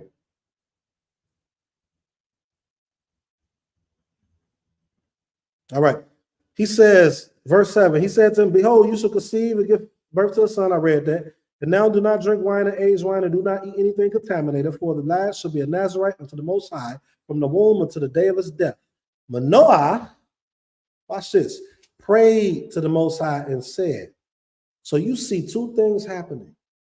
This wife is coming. The wife of Manoah brings this message that was brought to her from the Most High, and the husband went straight into prayer. The husband is saying, no, the Most High did not speak to you. That's why I always say, I never say no one's not a prophet or no one's not any of these things. It's not my job to do that. All I can do is look at your life, look at what you're doing, look at how you're presenting yourself to the people and to the Most High. That's it. And then just wait for something to happen to prove it. But as you can see, he didn't say, no, she didn't. No, he didn't. This husband went straight to praying to the Most High and said, please, Adonai, my Lord, my translation say, may the man of the Most High whom you sent come now again to us and teach us what we should do with the lad who is to be born. Her husband supported what she brought. Her husband supported what she brought, went into prayer, and then said, teach us. Right? The Most High heeded the call of Manoah, and the angel of the Most High came again to the woman when she was sitting in the field. But Manoah, her husband, was not with her. So he made a prayer, and he said, can you send the man of the Most High, whom you sent, come now again to us and to teach us what we should do? But the Most High, and it said the Most High heeded. So if the Most High heeded, but yet the malak only went to the wife, did the Most High actually heed? Yes, because you two supposed to be one. He said, come to us and teach us. And it says, and the angel or the Malak of the Most High came again to the woman when she was sitting in the field, but Manoah, her husband, was not with her. The woman hastened, she ran and told her husband. She said to him, behold, the man who came to me that day has appeared to me. This is showing a husband and wife dynamic, by the way. This is showing a husband and a wife dynamic. She didn't go to her friends and say, oh, girl, this happened. You know, he talking to me, blah, blah, blah, none of that. He didn't go to his guys and say, man, look, this Malak came to my wife. She talking about she got talked to. It was a dynamic of them believing in each other and them coming to each other first and going to the Most High first. He went into prayer and said, can you come and teach us? He didn't say, can you teach me? I don't know if she knows what she's talking about. She came, but I don't know. Can you just tell me what you're really trying to say? No, he said, can you come and teach us? And then the Most High went and went to her through the Malak. And she didn't stop there and say, yeah, he telling me this. And she went right to him. That's a dynamic, y'all.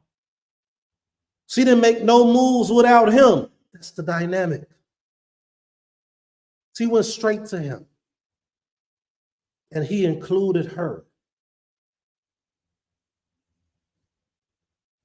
Verse 10 says, the woman hastened, she ran and told her husband, oh, what you telling your husband for?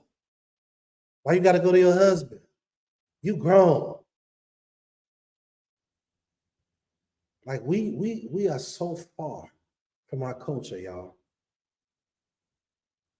We're so hooked on these TV shows and movies. Nothing wrong with a TV show.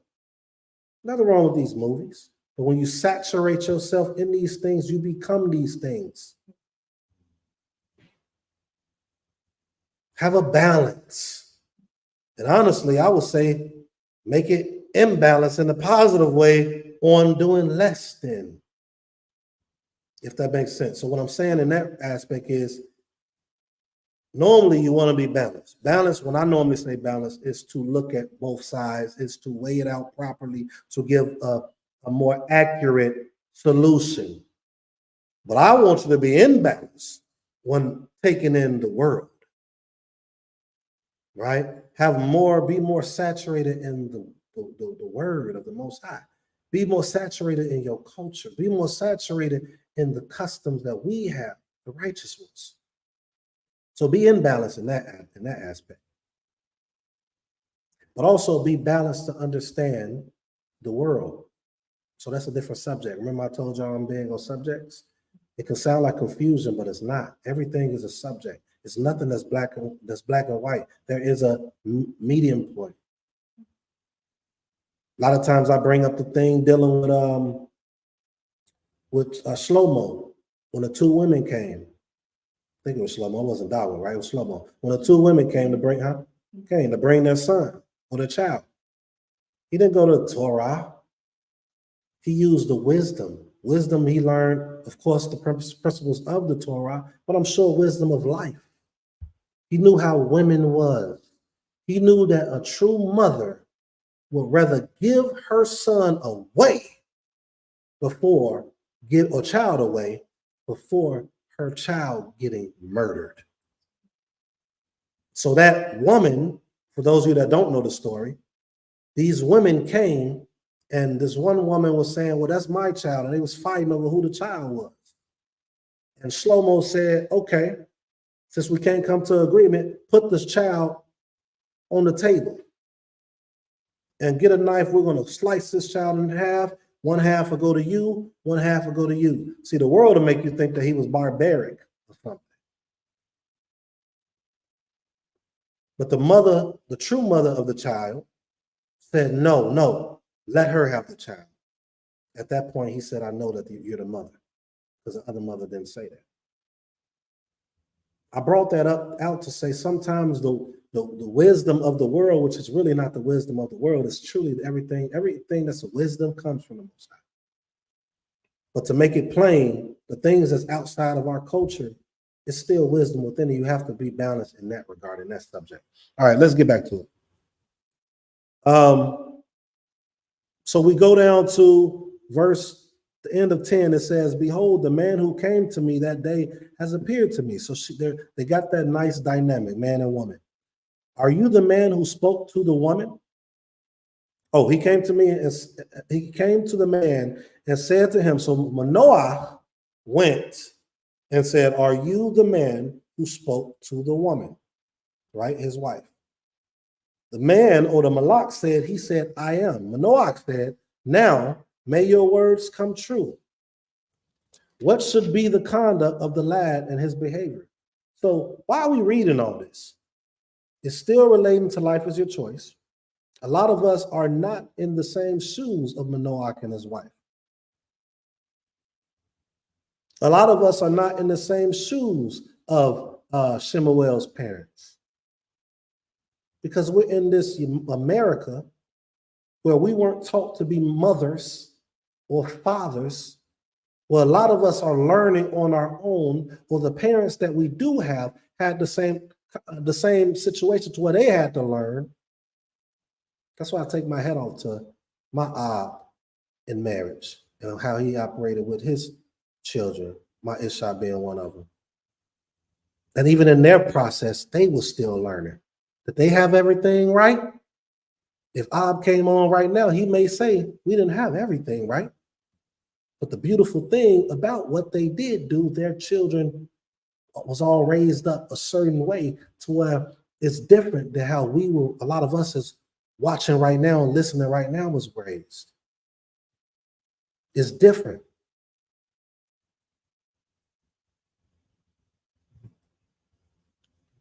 So a lot of us didn't have the situation of Manoah and his wife, to where they had that opportunity to come as a household and understand the dynamic of how we're supposed to move.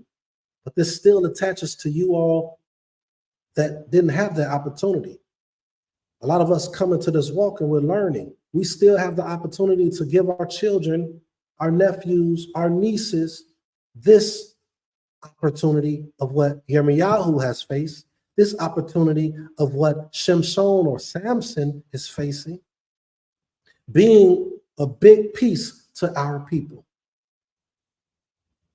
Learning the proper way, because a lot of us didn't have it. A couple of weeks ago, I think Adon Azante, which I also feel the same way he felt, he's brought forth. He has said that he is able to break that curse, what we call curse, which a lot of us are able to do if we really want to. So I'm trying to bring this out. So to be known before the womb, to be sanctified before the womb, is typically due to those that come before you and how they operated with the Most High. That saying is just a saying that's being used. But let's keep going. So he's saying, how should we conduct ourselves with this lad and his behavior?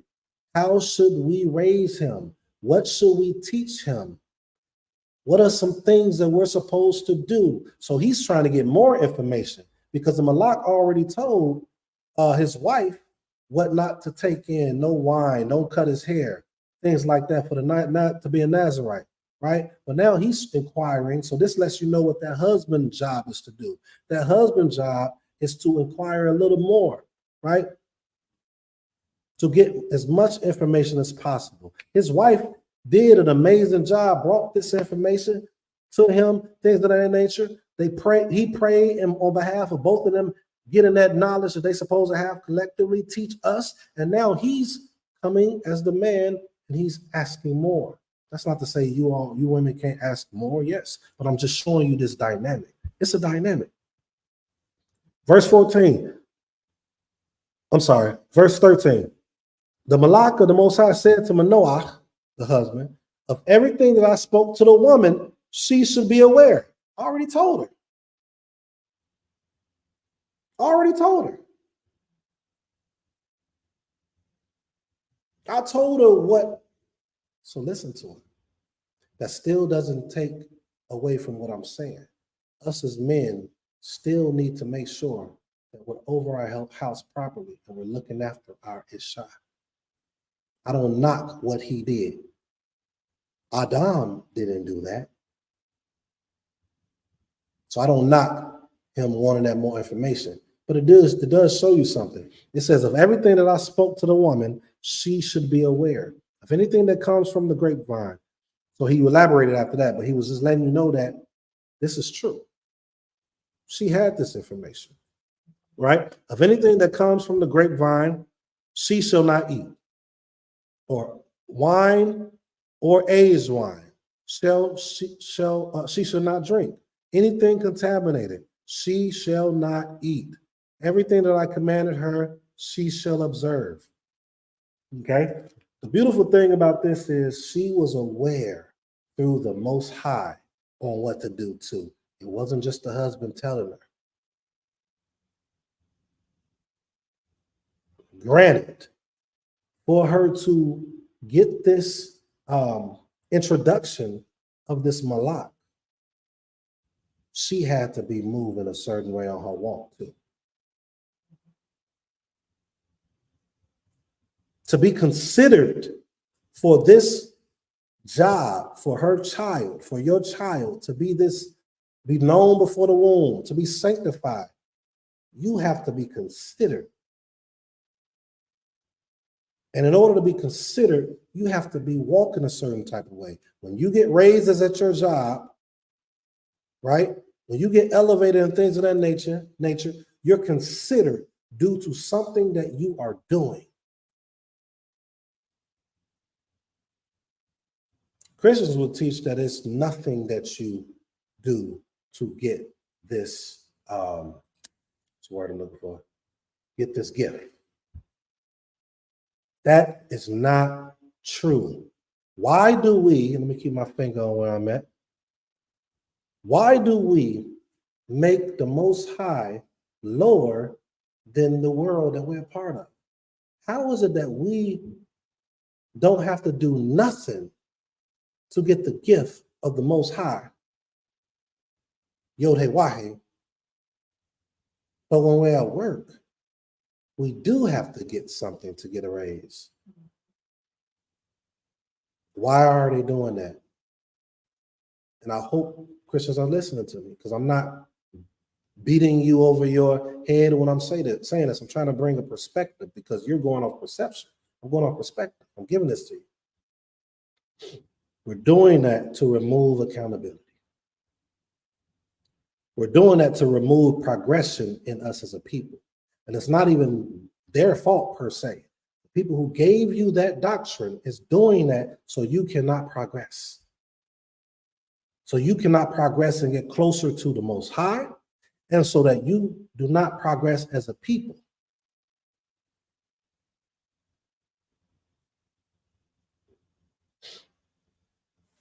Let's keep going.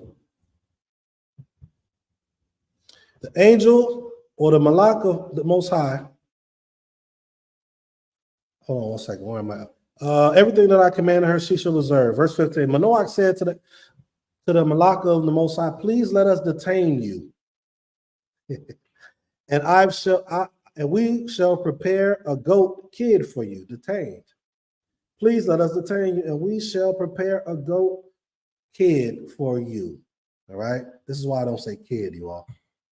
I say child. I don't knock people to say it, but you look up what kid means. This is what you're calling your children. No, we learn something new every day, you all. Maybe you didn't know it, maybe you did, and it's just a word to you. That's okay. We're going down to 24. We're on 16. The malak of the Most High said to Manoah, if you detain me, I shall not eat of your food. If you wish to prepare an elevation offering, offer it up to the Most High. For Manoah did not know that he was a malak of the Most High. I think this is important right here, y'all. Be careful how you treat people. Be careful how you treat random people. You don't know if they're a messenger of the Most High. And you don't know if they are a malak of the Most High.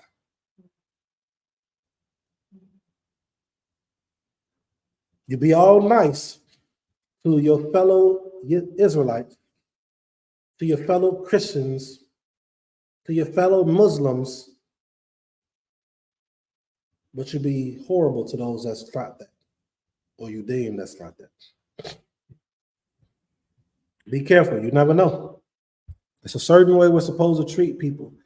When we look at our scripture, a lot of times when they was going into war and all that, the Most High told them to lead with peace first. All the time. Lead with peace. Lead with peace. We are a people of peace, but we're also a people that have to be messed with. But lead with peace. All right? 17. Manoach said to the Malak of the Most High, what is your name? So that when your word comes about, we may honor you. The Malak of the Most High said to him, why is it that you ask for my name? It is hidden. Manoach took the goat kid and the meal offering and brought them up on the rock to the Most High. And the Malak performed a miracle as Manoach and his wife watched. It happened that as the flame rose up from atop the altar to the heavens, the Malak of the Most High went up in the flame of the altar. Manoach and his wife were watching, and they fell upon their faces to the ground. All right, verse 21. The Malak of the Most High no longer appeared to Manoach and his wife. Then Manoach realized that he was an angel of the Most High. The husband realized that he was an angel of the Most High. The husband said to his wife, we shall surely die, for we have seen Elohim.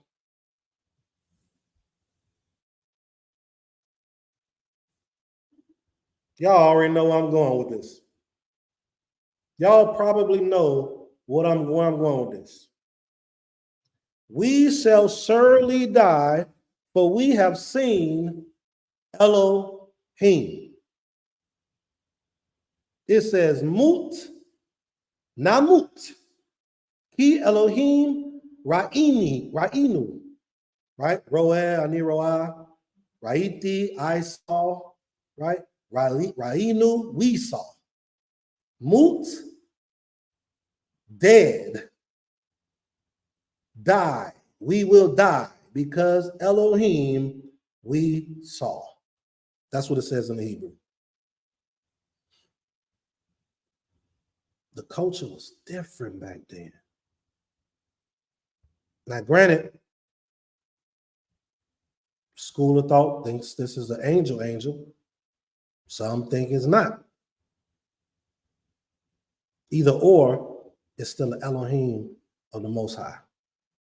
It's a reverence that needs to be given to those messengers of the Most High. I'll go even further and say that for leaders. Beating a dead horse, I know. I'm talking about righteous ones too, by the way. Watch what the wife say though. Verse 23. His wife said to him, had the Most High wanted to put us to death, he would not have accepted from our hand an elevation offering and a meal offering, nor would he have shown us all this, nor would he let us hear such tidings at this time. Verse 24, the woman gave birth to a son, and she called his name Shimshon, Samson. The lad grew, and the Most High blessed him. Do you all notice two things? Two things. Cultural, it was cultural for the man to name the child. We saw that Rachel did, and then Yaakov changed it. I think she did it because she was, what took place with her. But he changed it because the name meant more. Benjamin meant more. That name was best suit, so he changed it. So we saw a custom of Rachel naming, but we see a custom here of the woman, the wife naming. Okay, but it's still part of our custom that the husband do it. I'm just not knocking it. I'm just trying to paint some pictures. But watch this though. His wife said in verse 23, Had the Most High wanted to put us to death, he would not have accepted from our hand an elevation offering and a meal offering, nor would he have shown us all this, nor would he let us hear such tidings at this time. He thought that they were going to die, and his wife was so wise. And I told you all that she had to be moving a certain way. She had to have a certain custom about her, integrity about her, a certain knowledge about her, right? To be able to come before your husband in a manner, right? And present her outlook righteously and in wisdom. Some of us listening to me right now might say, oh, man, we do that all the time. What's so special about that? It's women doing that today. We're wise, we're smart, we're intelligent. Oh, that without a doubt, I know that. But I'm talking about this full picture is what we got to aim towards. This dynamic with the husband and the wife. We saw how she was prior to this statement that she made. It's a certain way we need to move. But the main thing I wanted to bring out here before we go back to Yirmiyahu is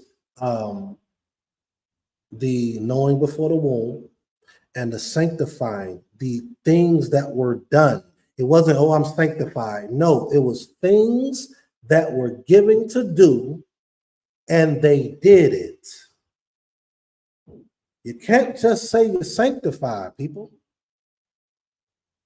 It's things that are done, but we have the choice to do that, which is life. So let's go back to, we're going to Jeremiah chapter 18 now. Yeah, I got to move it along a little more. Jeremiah chapter 18, you all. Good thing about it is not a lot of verses in this chapter we're going to be in. Start at verse 18 to 23. Hopefully you all are writing this down so you can go back through what has been said. Is there any questions? Is there any comments? You all kind of quiet today. You all are quiet today. But that's okay. Maybe that's a good thing. Okay. Maybe you're soaking it in, or maybe you're not liking what I'm saying. I don't know, but let the Most High will be done. All right. Chapter 18, verse 18. Wait a minute. Hold on one second.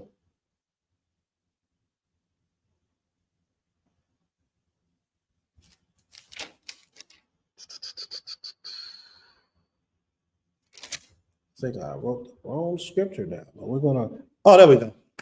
Chapter 18, verse 1 through 12. I knew I missed something, you all. Chapter 18, verse 1 through 12. And then after that, we'll do 18 through 23. All right, let's go. It's 1 o'clock. Got to move it along. All right. Jeremiah, Yirmiyahu, chapter 18, verse 1. It's about to get interesting, you all. The word which came to Yirmiyahu from the Most High, saying, arise and go down to the potter's shop, and there I will let you hear my words. So I went down to a potter's shop, and behold, he was working on the potter's wheels. The vessel that he was making of the clay became ruined in the potter's hand. So he began again and made it into a different vessel, to do as was fitting in the eyes of the potter. This is amazing, man. How many of you all saw, and I was talking to my Isha about this, the Karate Kid? You all remember when he had him doing the wax on, wax off. And then in a newer one, for those of you all that didn't know the older one, what's his name? Jaden Smith was doing it like this. And he's like, why am I doing this? And he said, okay, throw the coat down. Threw the coat down. He started punching, and all the stuff he taught him, that repetition. Remember, we always talking about consistency. It'll put you in a state of mind to where when that attack is coming on you, you're able to defend it. You have built the blocks to protect you, right? You are able to defend it. NBA players, the best players in the world, but they practice daily to be able for it to be second nature. If that threat comes in, their body just reacts. Okay, so he's using this example of the potter. And he's showing them something. So I like how this example is being used as the potter and the clay. And he says, a different vessel is now coming to do as was what was fitting in the eyes of the potter. Yirmiyahu is that different vessel. Yirmiyahu is that different vessel. Tara, if you can, please expound on what you're bringing out. I want to make sure I know what that comment is towards. Toda Rabbah. Toda Rabbah. All right. Verse 5. The word of the Most High then came to me, saying, can I not do to you, O house of Israel, what this potter does? The word of the Most High, behold, just as clay is in the hand of the potter, so are you in my hand, O house of Israel. What is he telling him? I can remove you. And he's talking about the leaders and those that follow the leaders. Y'all remember that game, follow the leader? Don't follow no messed up leader.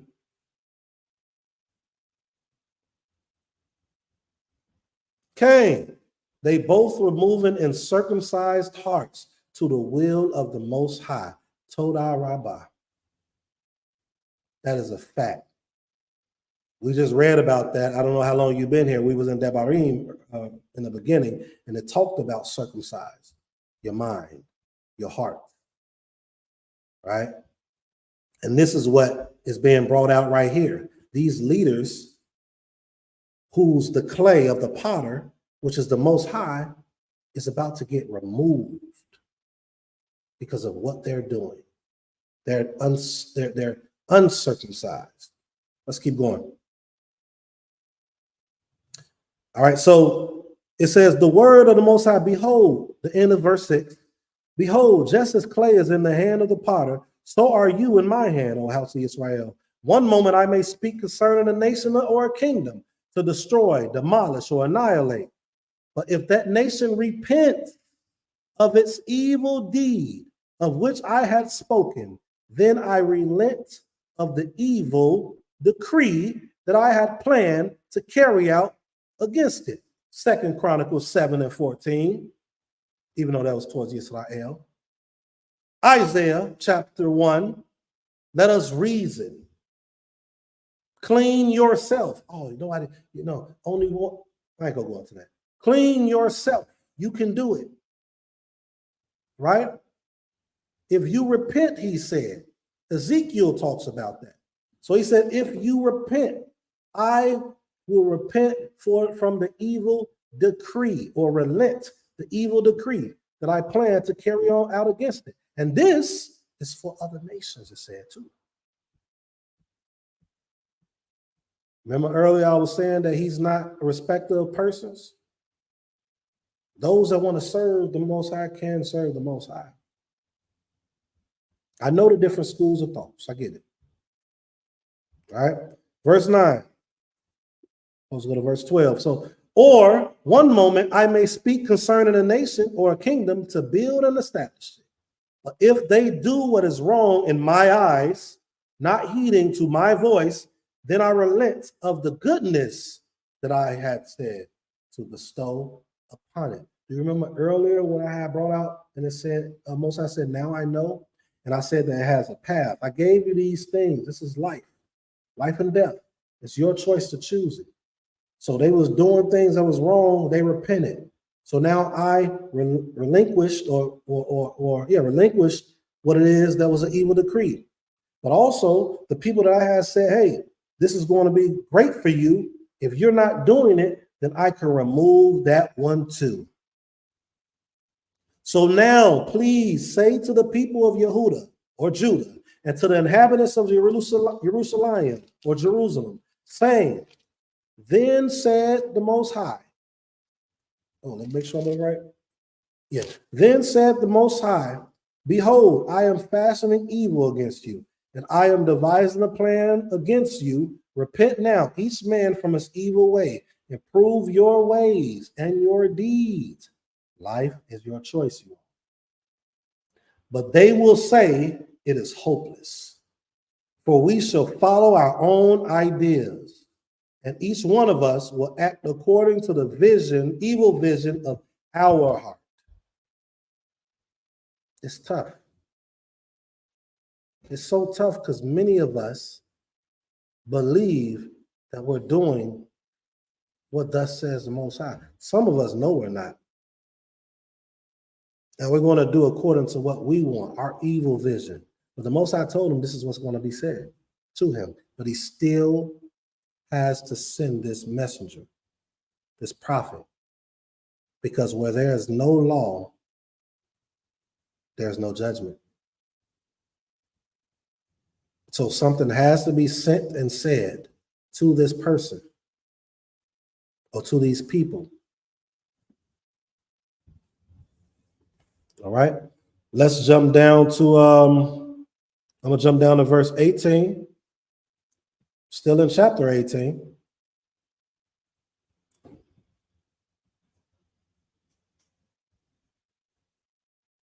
You all can read this, read the verses before it yourself. Verse 18 says, they say, come and let us devise plans against Yirmiyahu, for instruction will never be lost from the priests. So they wanted to devise a plan. Who is this young dude coming? Who is this young guy coming? Right? For instruction will never be lost from the priests. What we say go. We've been here for a minute. Who is he? He can't know. Crazy thing is, they know who he is. They call him by name. So if they know who he is and they call him by name, they know who he comes from. They know his lineage. They actually know his works, but they don't care. For instruction will never be lost from the priest, nor advice from the wise men, nor prophecy from the prophet. Come, let us assault him verbally, and let us not hear his many words. Right? Be attentive to me, the Most High, and hear the voice of my adversaries. So at this point, he's telling them, like, please be attentive to me. These is what the adversaries are saying. Should good be repaid with evil? Yet they have dug a pit for my soul. Remember my standing before you to speak well of them, to turn your anger away from them. Therefore, give their sons over to hunger and fail them by the sword. So now he getting all these things done to him. He was crying for them. Remember the first, 12, 13 chapters or beyond, right before 18. That's why he's saying, remember, I was for them. I was standing before you to speak well of them, right? Please don't do anything to them. It sounds familiar, like Moshe, right? It's a difference, though, between him and Moshe. He's young. Moshe was older and wiser. Moshe did the same thing, but what he did is he used scripture. He used what the Most High said, right? Most High was going to get rid of them people.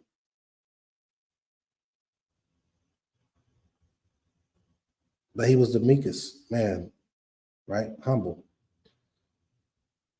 And he really cared for the people. Yirmiyahu did too. But youth could be a little different than someone that's older or the elder. This was the same thing that was taking place. It says that they assaulted him. Let's assault him verbally. Moshe was being assaulted verbally, not physically. But it was a different outcome. Let's keep going though. Therefore, give their sons to verse 21, over to hunger and fail them by the sword. So he wanted them to starve or let them die. Let their wives be bereaved of children and widowed. Let their men be killed by a plague, and their young men struck down by the sword in war. Let a cry be heard from their houses when you bring a sudden troop upon them, for they have dug a pit to ensnare me and concealed traps for my feet. You, Most High, know all their counsel against me for death. Do not pardon their sin and do not erase their transgression from before you. May they be caused to stumble before you at the time of your anger against them. He was hurt. He was hurt. And it's understandable. It's levels to this. But we're going to see how wise he really is, though, as we continue. We're going to see that in the moment, it is okay to do this. It is okay to have a moment of weakness. And I wish I could think of another word, because when we think of the word weak, we think that this person isn't fit. You could be somebody that could bench 280 to 300 pounds, right? I used to do that. Got to be funny sometimes, but let's say 225 pounds. That's normally more than the average so-called grown man to bench 225 pounds. That's most of them can't. And it's not a knock at all. It's a lot of weight, dead weight. You benching it 1, 2 rep, 3 rep, 4 rep, 5 reps. But then on that 6th rep, your arm's about to give out. You got weak. No, you had a moment of weakness. You had a moment of just lost my thought of when you lose, when you, what's that word I'm thinking of? No, not vulnerability. You just had a moment of fatigueness. You got fatigue. That's the word I was looking for. So you had a moment of fatigueness. It does not mean you're weak. He's fatigued at this point. He was fighting for the people. You don't think that's going to happen to us today? If one man act like they're strong all the time, they're lying.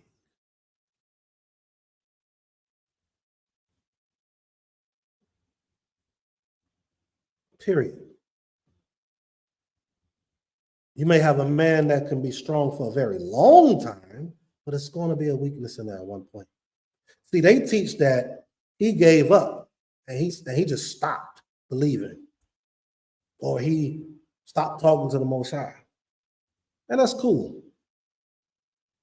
I don't know if I read that in here, but we're going to see what he actually said when we keep going. So that was the end of 23. We're going to go to chapter 19. Okay, so he was a young man. He was fighting for them, but they came at him. They was throwing words at him. They was all this stuff. He was overwhelmed as a young man, and he wanted them to be hurt. All of that stuff. Let your will be done, but please let your will be to kill him. Let's go to 19. Let's read. Start at verse 1.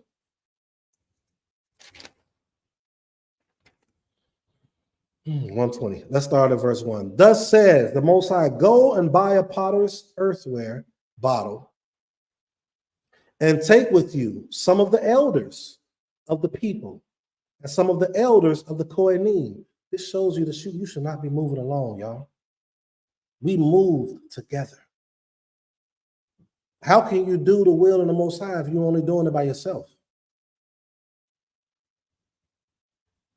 Normally, and as an exception to the rule, it's always somebody with you or a group of people that's amongst you. We have to get to that point. I know Azante was talking about that a while ago. And that's what we're trying to do here, you all that's listening in. At Beulah Land, we're trying to establish that. It's people that was here before us, or before the younger, us that's younger, I guess, younger in the walk. But some people have been in this walk for 30 years, so they know what I'm speaking of when I say this. This has been around a while. We're trying to stand on the shoulders, as my Ishaq brought out earlier, of those before us and make it better and get it more established to what it was supposed to be. Let's keep going though. It says, go and buy a potter's earthenware bottle and take with you some of the elders of the people. You cannot have nothing with it. If you don't have no elders, you're not doing this right. If there's no elders in your congregation, if there's no elders in your walk, if there's no elders that you go to or talk with or reach out to get some type of information, knowledge, and understanding, you're not doing this right. Then go out to the valley of the son of Hinnom, verse 2, which is at the opening of the potsherd gate, and proclaim there the words that I shall speak to you. Say, hear the word of the Most High, O kings of Yehuda, and inhabitants of Jerusalem.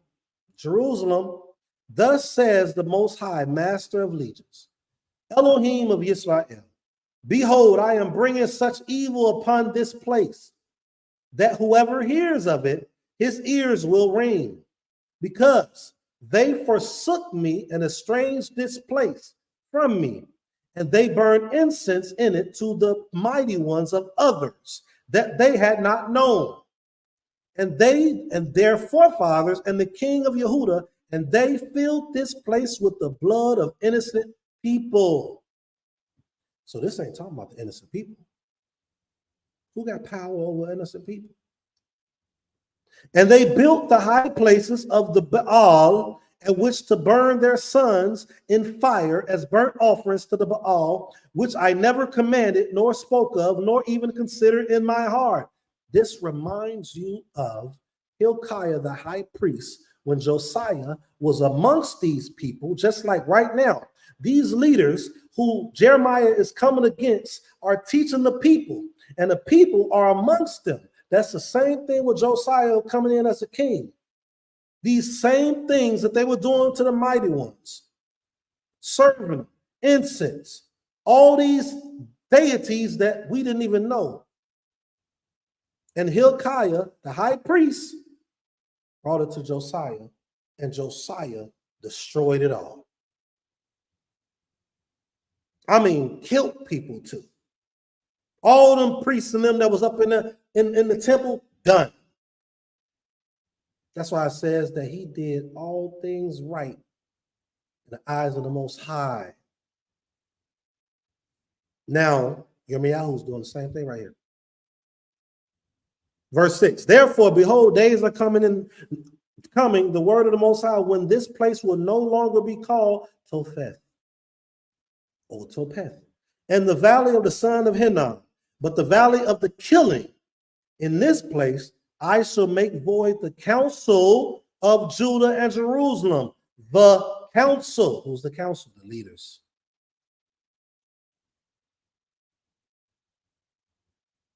Yep. I'm going to stay balanced. I'm going to tell you need leaders. I'm going to tell you that you need to pay attention to your leadership. I'm going to tell you that there are righteous leadership, but I'm going to tell you that there are wicked ones. And their counsel will be destroyed. As it always is. What verse was that? That was in a 7. In this place I shall make void the counsel of the Judah and Jerusalem, and I shall make them fall by the sword before their enemies, and at the hand of those who seek their lives. Hold on one second. So remember, this is Yirmiyahu, right? He's speaking this. Let's keep going. Now remember, the last chapter, he wanted to kill him. He didn't want to be around. They was doing stuff wrong to him. In the movies, we see it was a moment where he just stopped talking. Right? I'm cool with being corrected. Please show me that. Let's keep going. And I shall lay out their carcasses as food for the bird of the heavens and for the animal of the land. I shall make this city a place of astonishment and whistling, and anyone who passes it will be astonished and whistle over its calamities. I shall feed them the flesh of their sons. On to 15. And the flesh of their daughters, and everyone will eat the flesh of his fellow. Remember, I was talking about this the other day. I asked the question, I'm like, man, where is it at when it talks about eating the sons? And I think Prince says in Devarim, and I was like, it's somewhere else too. This is where it's at. In the seeds and in the misery that their enemies and those who seek their lives will suppress them with. Watch this. Then break the bottle before the eyes of the men who go with you. So let them see it. And say to them, thus says the Most High Master of Legions, so shall I shatter this people and this city, just as one breaks a potter vessel, which cannot be fixed anymore. And they will bury in Topheth until there is no more room to bury. Thus shall I do to this place, the word of the Most High, and to its inhabitants, and I shall make this city like Topheth. And the houses of Jerusalem and the houses of the kings of Yehuda and the contaminated ones. Listen, 13, the houses of Jerusalem and the houses of the kings of Judah, contaminated ones, those who were contaminated. It's a distinction here. Will be like the shrine of Topheth, all the houses upon whose rooftops they burnt incense to the entire host of the heavens and poured libations to the mighty ones of others. The houses upon whose rooftops they burnt incense to the entire host of heaven. It's a group of people, not everybody. The houses of those who did this to other deities, other mighty ones, other people that they put over the Most High, those leaders who's being wicked. And see, a lot of us don't think we're wicked today. It's deep. Life is your choice. Life has always been their choice. Life is the leaders' choices here. We're doing stuff because we don't really believe in this book. We do not believe in this book. I don't even want to say book. I'm saying it for the sake of the viewers. We don't believe in our literature. And we don't believe in adding to our literature. Y'all not even gonna like me saying that. Do not add or take away. That ain't what it's saying at all. Our Torah, the Tanakh, is a skeleton. It's there for us to understand how to move. Remember, I showed the example with Shlomo.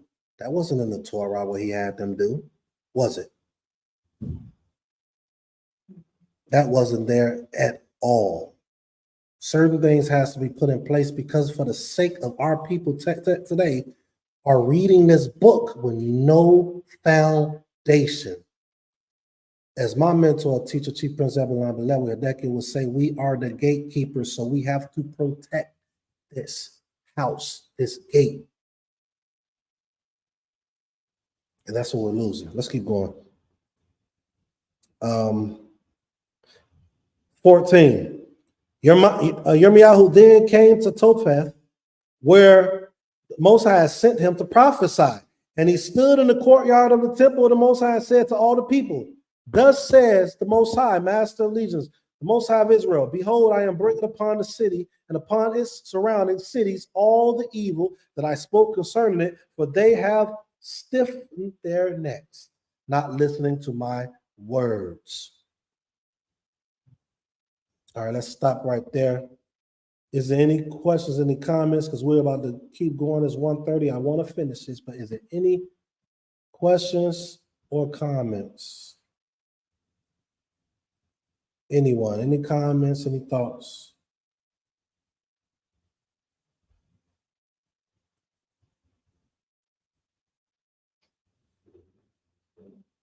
Huh? Toda. All praises to the Most High. I wrote something right here too. I'm putting this together for a future book. You know what I'm saying? I wrote this with this particular passage in chapter 18 and 19. I say, we see that Yirmiyahu was consistent and faithful in the goal that Yah had him to do.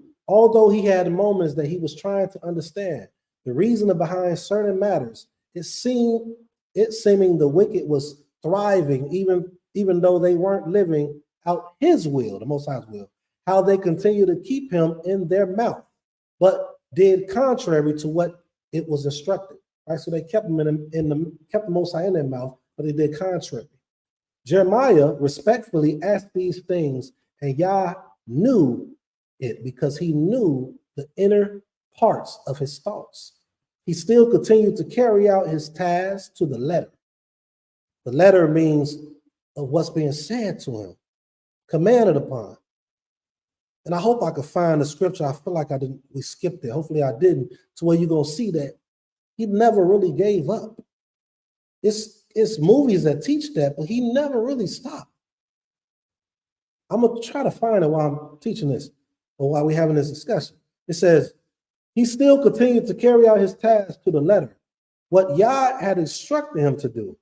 And for that, his reputation, his consistency, and the intent to carry out his will, Most High's will, allowed for Yah to work on his behalf. The Most High is working on his behalf because, this is me just saying something right now, because of what and how he operated. There is a misconception. Oh, here we go. We actually going into it. Chapter 20. There's a misconception taught that Jeremiah stopped speaking the words of Yah. But that isn't true. We're going to read that in chapter 20. Many of us need a moment, and I already said all this, and that moment can be a couple of minutes, a couple of hours, or even a day, where meditation on that matter is needed. But life was always the choice of Jeremiah. Life was always the choice of Jeremiah. Let's go down to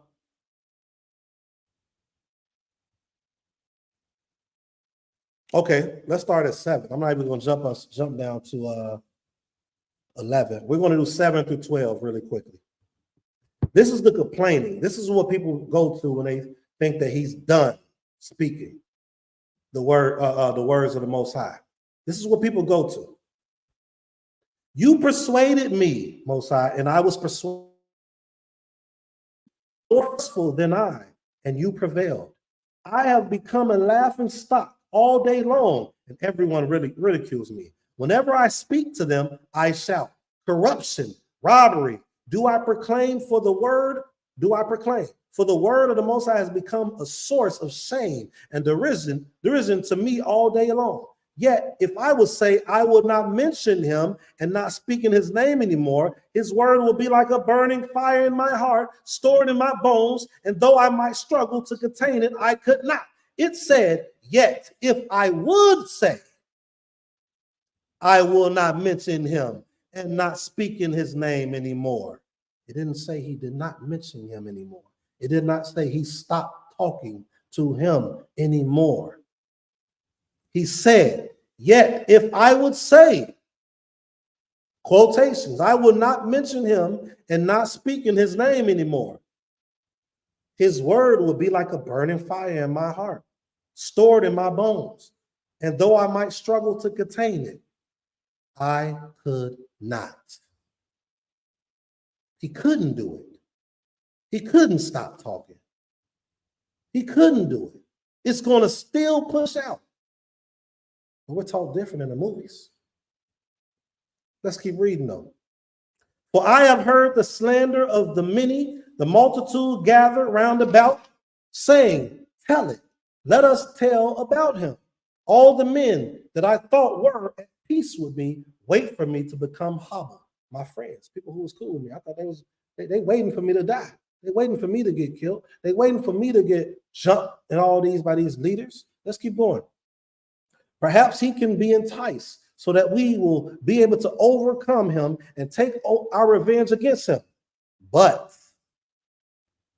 I like the word but, B-U-T, of all. But the Most High is with me.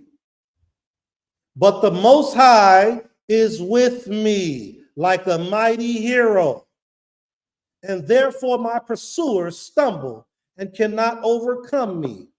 They are exceedingly shamed, for they did not succeed. They didn't succeed, even in my weakest moments. Even when if I was to say I'll stop speaking, I can't stop speaking of the Most High, because the Most High is here. He's going to make sure I'm going to overcome them. He's a mighty hero, and therefore my pursuers will stumble and lose. That's what he's saying.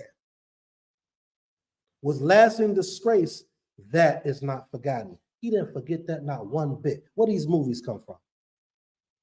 Where these teachings come from?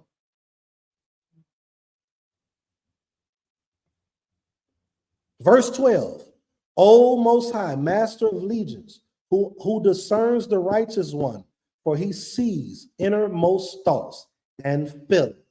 May I see your vengeance against them, for I have revealed my grievance to you. He just revealed his grievance.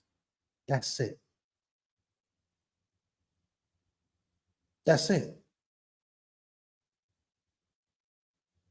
Sing unto the Most High, praise the Most High, for he will have saved the life of the destitute from the hand of the evildoers. Right?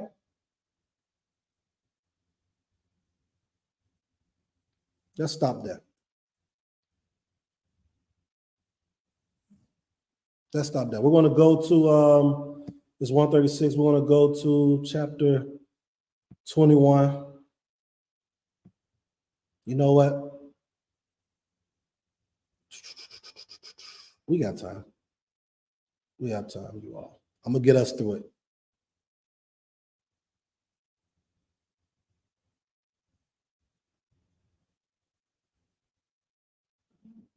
One second.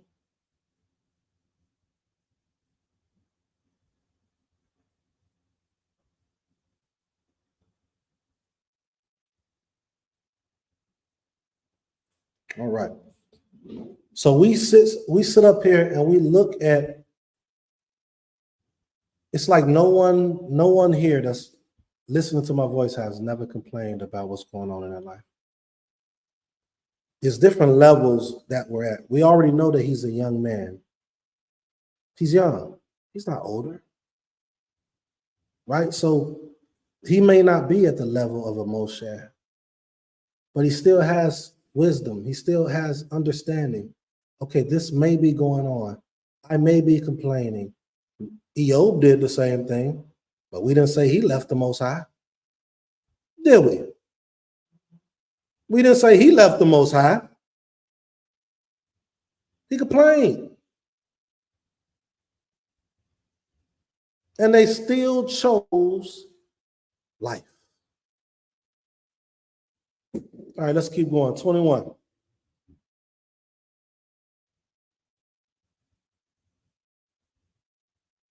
The word that came to Jeremiah from the Most High when King Zedekiah sent Pashur son of Malchiah and Zephaniah son of Manasseh, the Kohen, to him, saying, please inquire of the Most High on our behalf for Nebuchadnezzar. I never could say that. There's two of them. The king of Babylonia, is making war against us. Perhaps the Most High will act toward us in accordance with all of his past wonders, and the king will withdraw from us. Jeremiah replied to them, say thus to Zedekiah, thus said the Most High, Elohim of Israel, behold, I am turning about the weapons in your hands, with which you presume to fight the king of Babylonia and the Chaldeans, who are besieging you from outside the wall. And I shall gather the invader into the city, and I myself shall fight you with an outstretched hand and a strong arm, and with anger and wrath and great rage. I shall strike down the inhabitants of this city, and the people and the animals. They will all die in a great pestilence. After this, the word of the Most High, I will deliver Zedekiah, king of Yehuda, and his servants, and the people, and whoever in this city has survived the pestilence, the sword, and the famine, into the hand of Nebuchadnezzar, king of Babylonia, into the hand of their enemies, and into the hand of those who seek their lives. He will strike them down by the edge of the sword. He will not take pity. He will not show compassion, and he will not have mercy. Let me do something really quick. Jeremiah 18.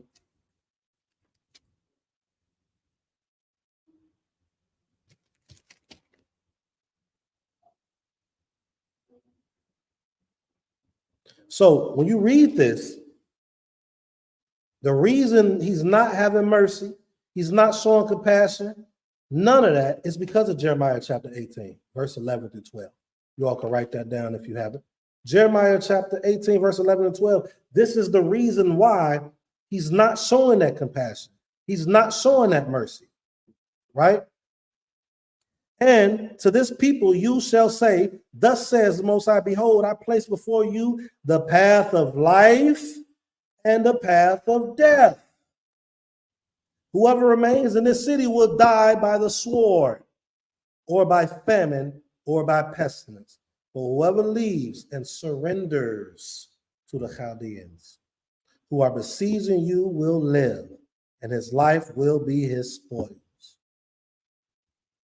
They did so much evil prior. The Most High is showing them mercy if they decide to surrender and go into captivity. That's your mercy. You done did so much evil. And now you're causing the people to go with you, matter of fact, leaders. Now they got to go in. And the ones who joined you, the ones who did the things that you were teaching, all of them have to go in. Even the ones that didn't do anything. A lot of us suffer. Yisrael has suffered. But the Most High is looking at and for those of us that is still going to be obedient even in this suffering. That doesn't mean you can't thrive. I'm not going to teach that. I'm not going to teach you you just suffer. That's how you're truly righteous. No, that's not true. You can still thrive, and he taught us how to thrive. Actually, in this a few chapters after this, Jeremiah chapter 29. We're not going to go there today.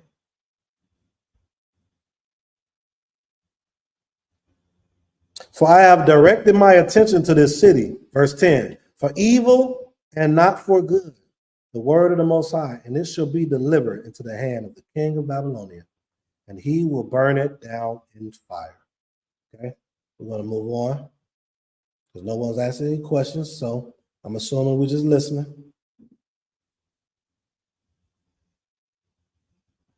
So Jeremiah 21, I wrote down, I'm just giving y'all a piece of what I'm doing for this little book. It says, as parents do, bosses and coaches do, the Most High has put forth the ways in which we are to live, how we are to treat our people, and the things that will allow us to thrive righteously. But there is nothing new under the sun. As I said in previous lesson entitled, History Does Not Repeat Itself, we repeat history. But what are some of the reasons that we do? Scripture says that there is nothing new under the sun, and that is true. There is nothing new as we do repeat this cycle, and there is nothing new as how we can stop it. So the history is repeating because we're repeating the cycle in which brought us into where we're at now. But the same way that that cycle can be repeated, a cycle to go back to righteousness can be repeated too if we study those before us that are righteous. Right? He asked Jeremiah to petition for them to Yah, but they were doing opposite of what they knew was life. What they knew was a path of righteousness. If you check out what Yah said to King Jehoiakim and Jeconiah in chapter 22, which we're going to, right? And just so you all know, Zedekiah was the last king before being overthrown by the Babylonians. I want you all to write down Jeremiah 22, 13 through 25. I don't know if we're going to have, actually, we do have time. But they made a choice and it wasn't life, even though they thought they were living life. So let's go to Jeremiah 22. And we're going to go 13 through 25. It's 1:44, you all. We still have time. We still got at least 10 minutes, you all. Still got 10 minutes. You all having a good time, I hope. Put some ones in the chat. You People that want in the air, appreciate it. All right, 13. It's like a woe to him. All right, this is Jehoiakim, king of Judah, a house of injustice. Woe to him who builds his house without righteousness and his upper stories without justice, who works his fellow without payment and does not give him his wages, who says, I shall build myself a house of large dimensions and spacious upper stories, and he breaks open windows for himself, and it is paneled with cedar and painted with bright colors. Shall you reign just because you flaunt your cedar or cedar? Behold, your father ate and drank and practiced justice and righteousness. Then it went well for him. If one does justice to the poor and destitute, then it is good. Is this not knowing me? So the way that you know the Most High, we talked about this earlier. We talked about you may run into malak, angels, right? Messengers that may not be on your path, may not be your close-knit people, and you may treat them wrong. It says, is this not knowing me? Right?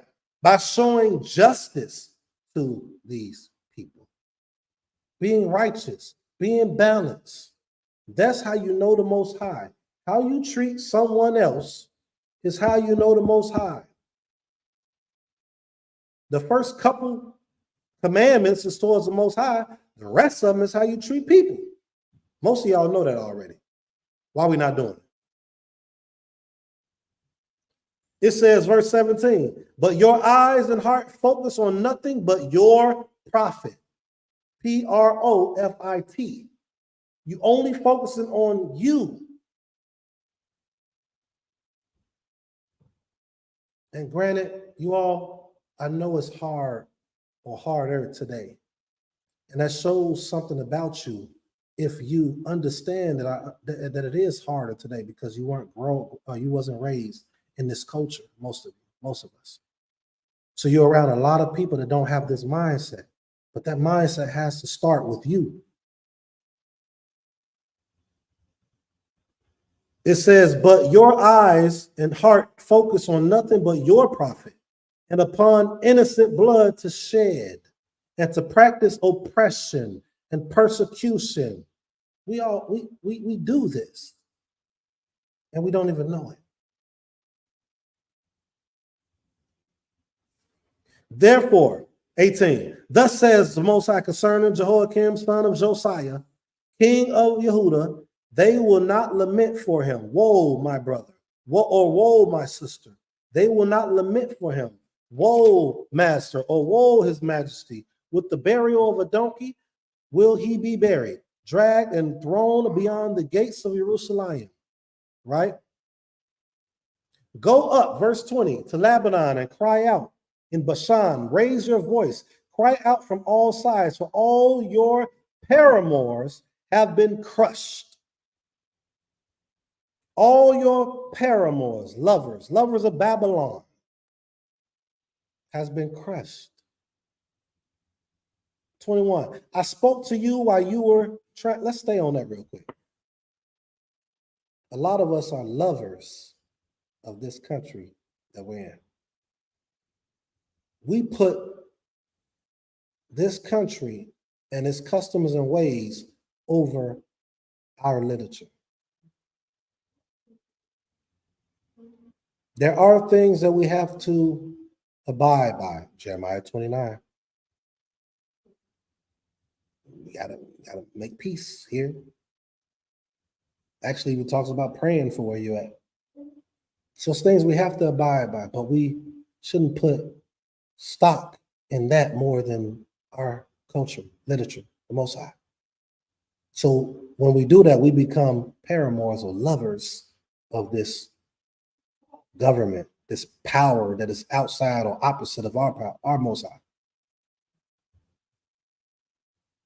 All right. This was your way since your youth. Oh, this is amazing. This was our way since our youth. I just said that we didn't grow up in this walk. It says, this was your way in your youth, not to listen to my voice. Why? Because we're saturating all these things outside of us, allow all these things in our ears and in our essence, as you always say, right? I'm starting to speak like y'all a little bit. In y'all essence, we're allowing everything outside of us to saturate us more than what's supposed to saturate us. So we can't listen to the Most High voice. We got all this noise outside of us. We cannot listen to the Most High's voice. We can't hear it.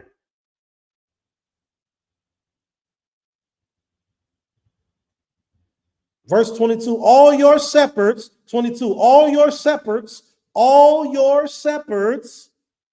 will be blasted by the wind, and your lovers will go into captivity. For then you will be embarrassed and ashamed because of all your wickedness. See these words, wicked and all that stuff, we don't like it. We don't like it. We think it's too, I ain't gonna get into that. Time is a waster. Let me speed it up a little bit. 23, you shall dwell in Lebanon. You have nested in the cedars. What will all this charm avail you when pains come to you? When pains come to you, like the travail of a childbirth. Travail, like a childbirth. All right. We have one more place to go to.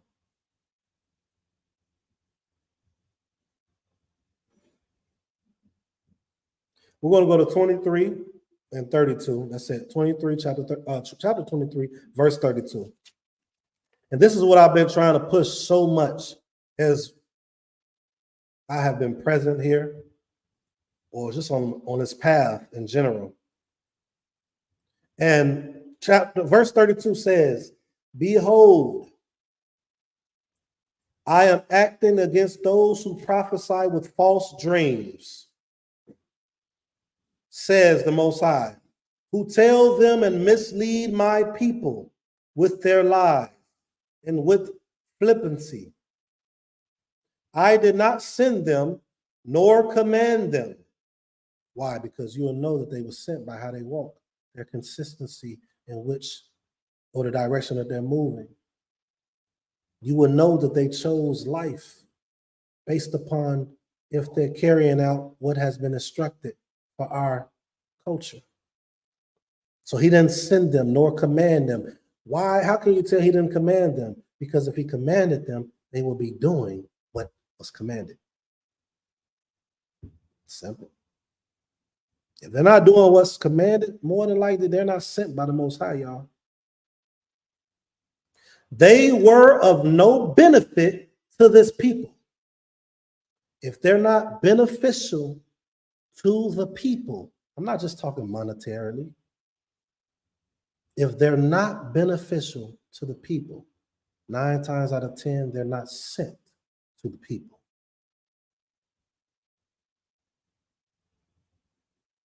And there's some layers to unpack with that being beneficial to the people. I'm not going to go into that because we don't have time. One more place I want us to go to, and that's Jeremiah chapter 24, verse 4 through 7.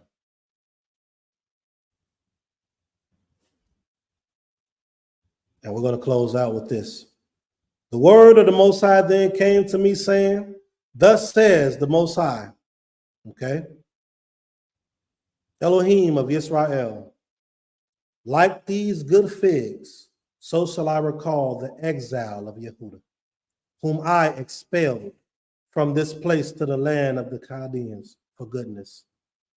I shall set my eye upon them for goodness and return them to this land. And I shall rebuild them and not destroy them. I shall replant them and not uproot. And I shall grant them the heart to know me, that I am the Most High, and they will be a people unto me. And I shall be an Elohim for them, for they will return to me with all their heart, because life has been their choice. All right. So with that, I yield. That concludes the lesson of the day. If there's any comments, any questions, any thoughts, please bring it forth, write it in the chat. We'll read it. To just close it out, you all, life is our choice. The choice starts from the beginning. Those who are known before the womb are a benefit to the people. So when we are saying we're known before the womb and we're sanctified, you got to ask yourself, are you a benefit to the people? If you are not a benefit to the people, it's a chance that you're not what was known before the womb and sanctified before the womb.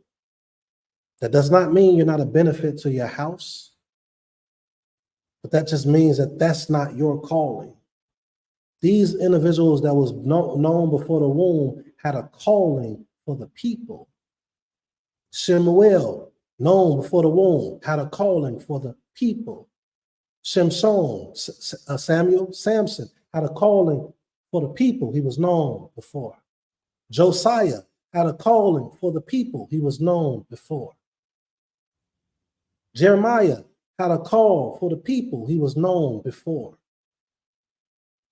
So let's change the dynamic that we have been placed in, and let's make our children, our nephews, our nieces known before the womb and to be a benefit for the people. All right. Any questions, any comments, any thoughts?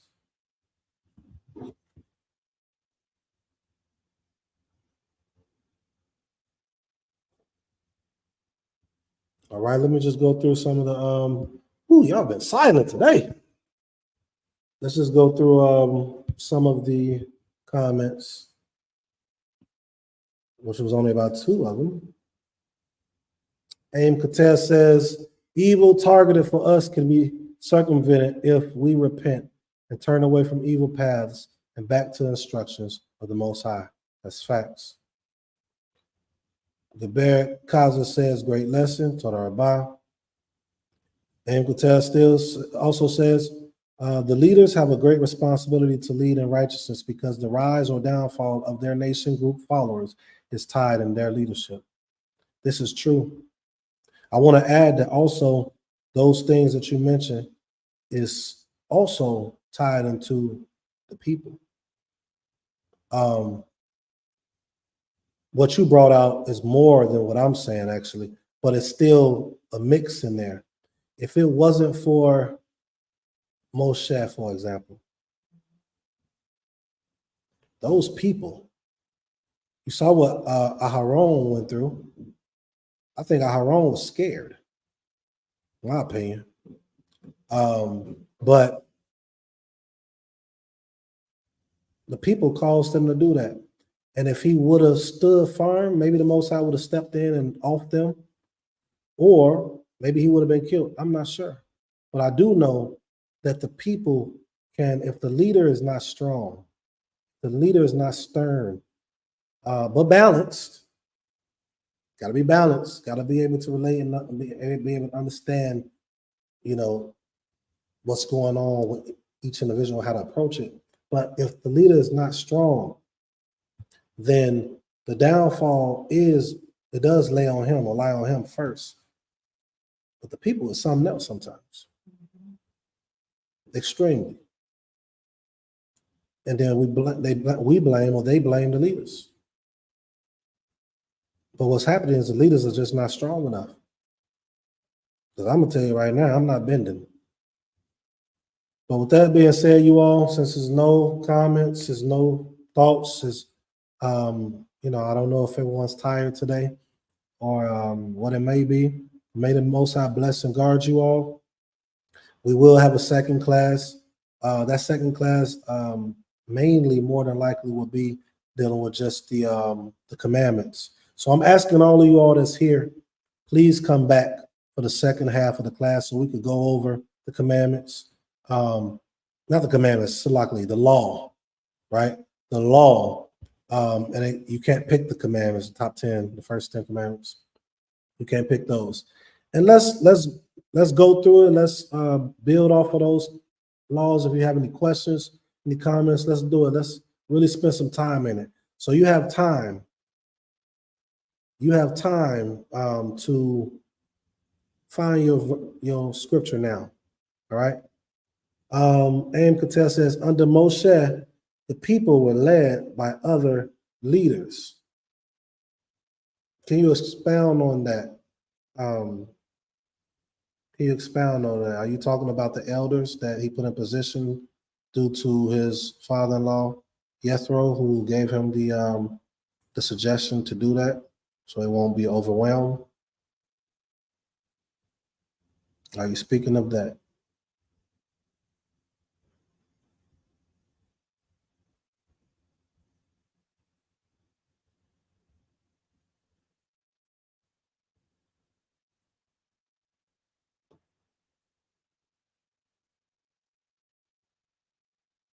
All right. Shabbat shalom, Shabbat shalom. All right, you all, we're going to close it out. It's 2 o'clock, 2:01. We're going to resume at 4 p.m. Please come back. Please share. And we're going to have the Torah portion segment. And then we're going to close out after that. But we are going to return and, have a little more Shabbat with one another. All right. Todah and Kuteh. That is facts. And Shavanya, Geber Shavanya, I'm not sure if you've been here this entire time or not. Shabbat Shalom, we appreciate you tuning in. If you haven't, please go back and listen to the lesson. I think it was some good information in there that hopefully can assist in your path and your journey. And those of you that's here as well, if you know someone that needed this information that we went through, please share it with them. Shabbat Shalom. See you all in 2 hours.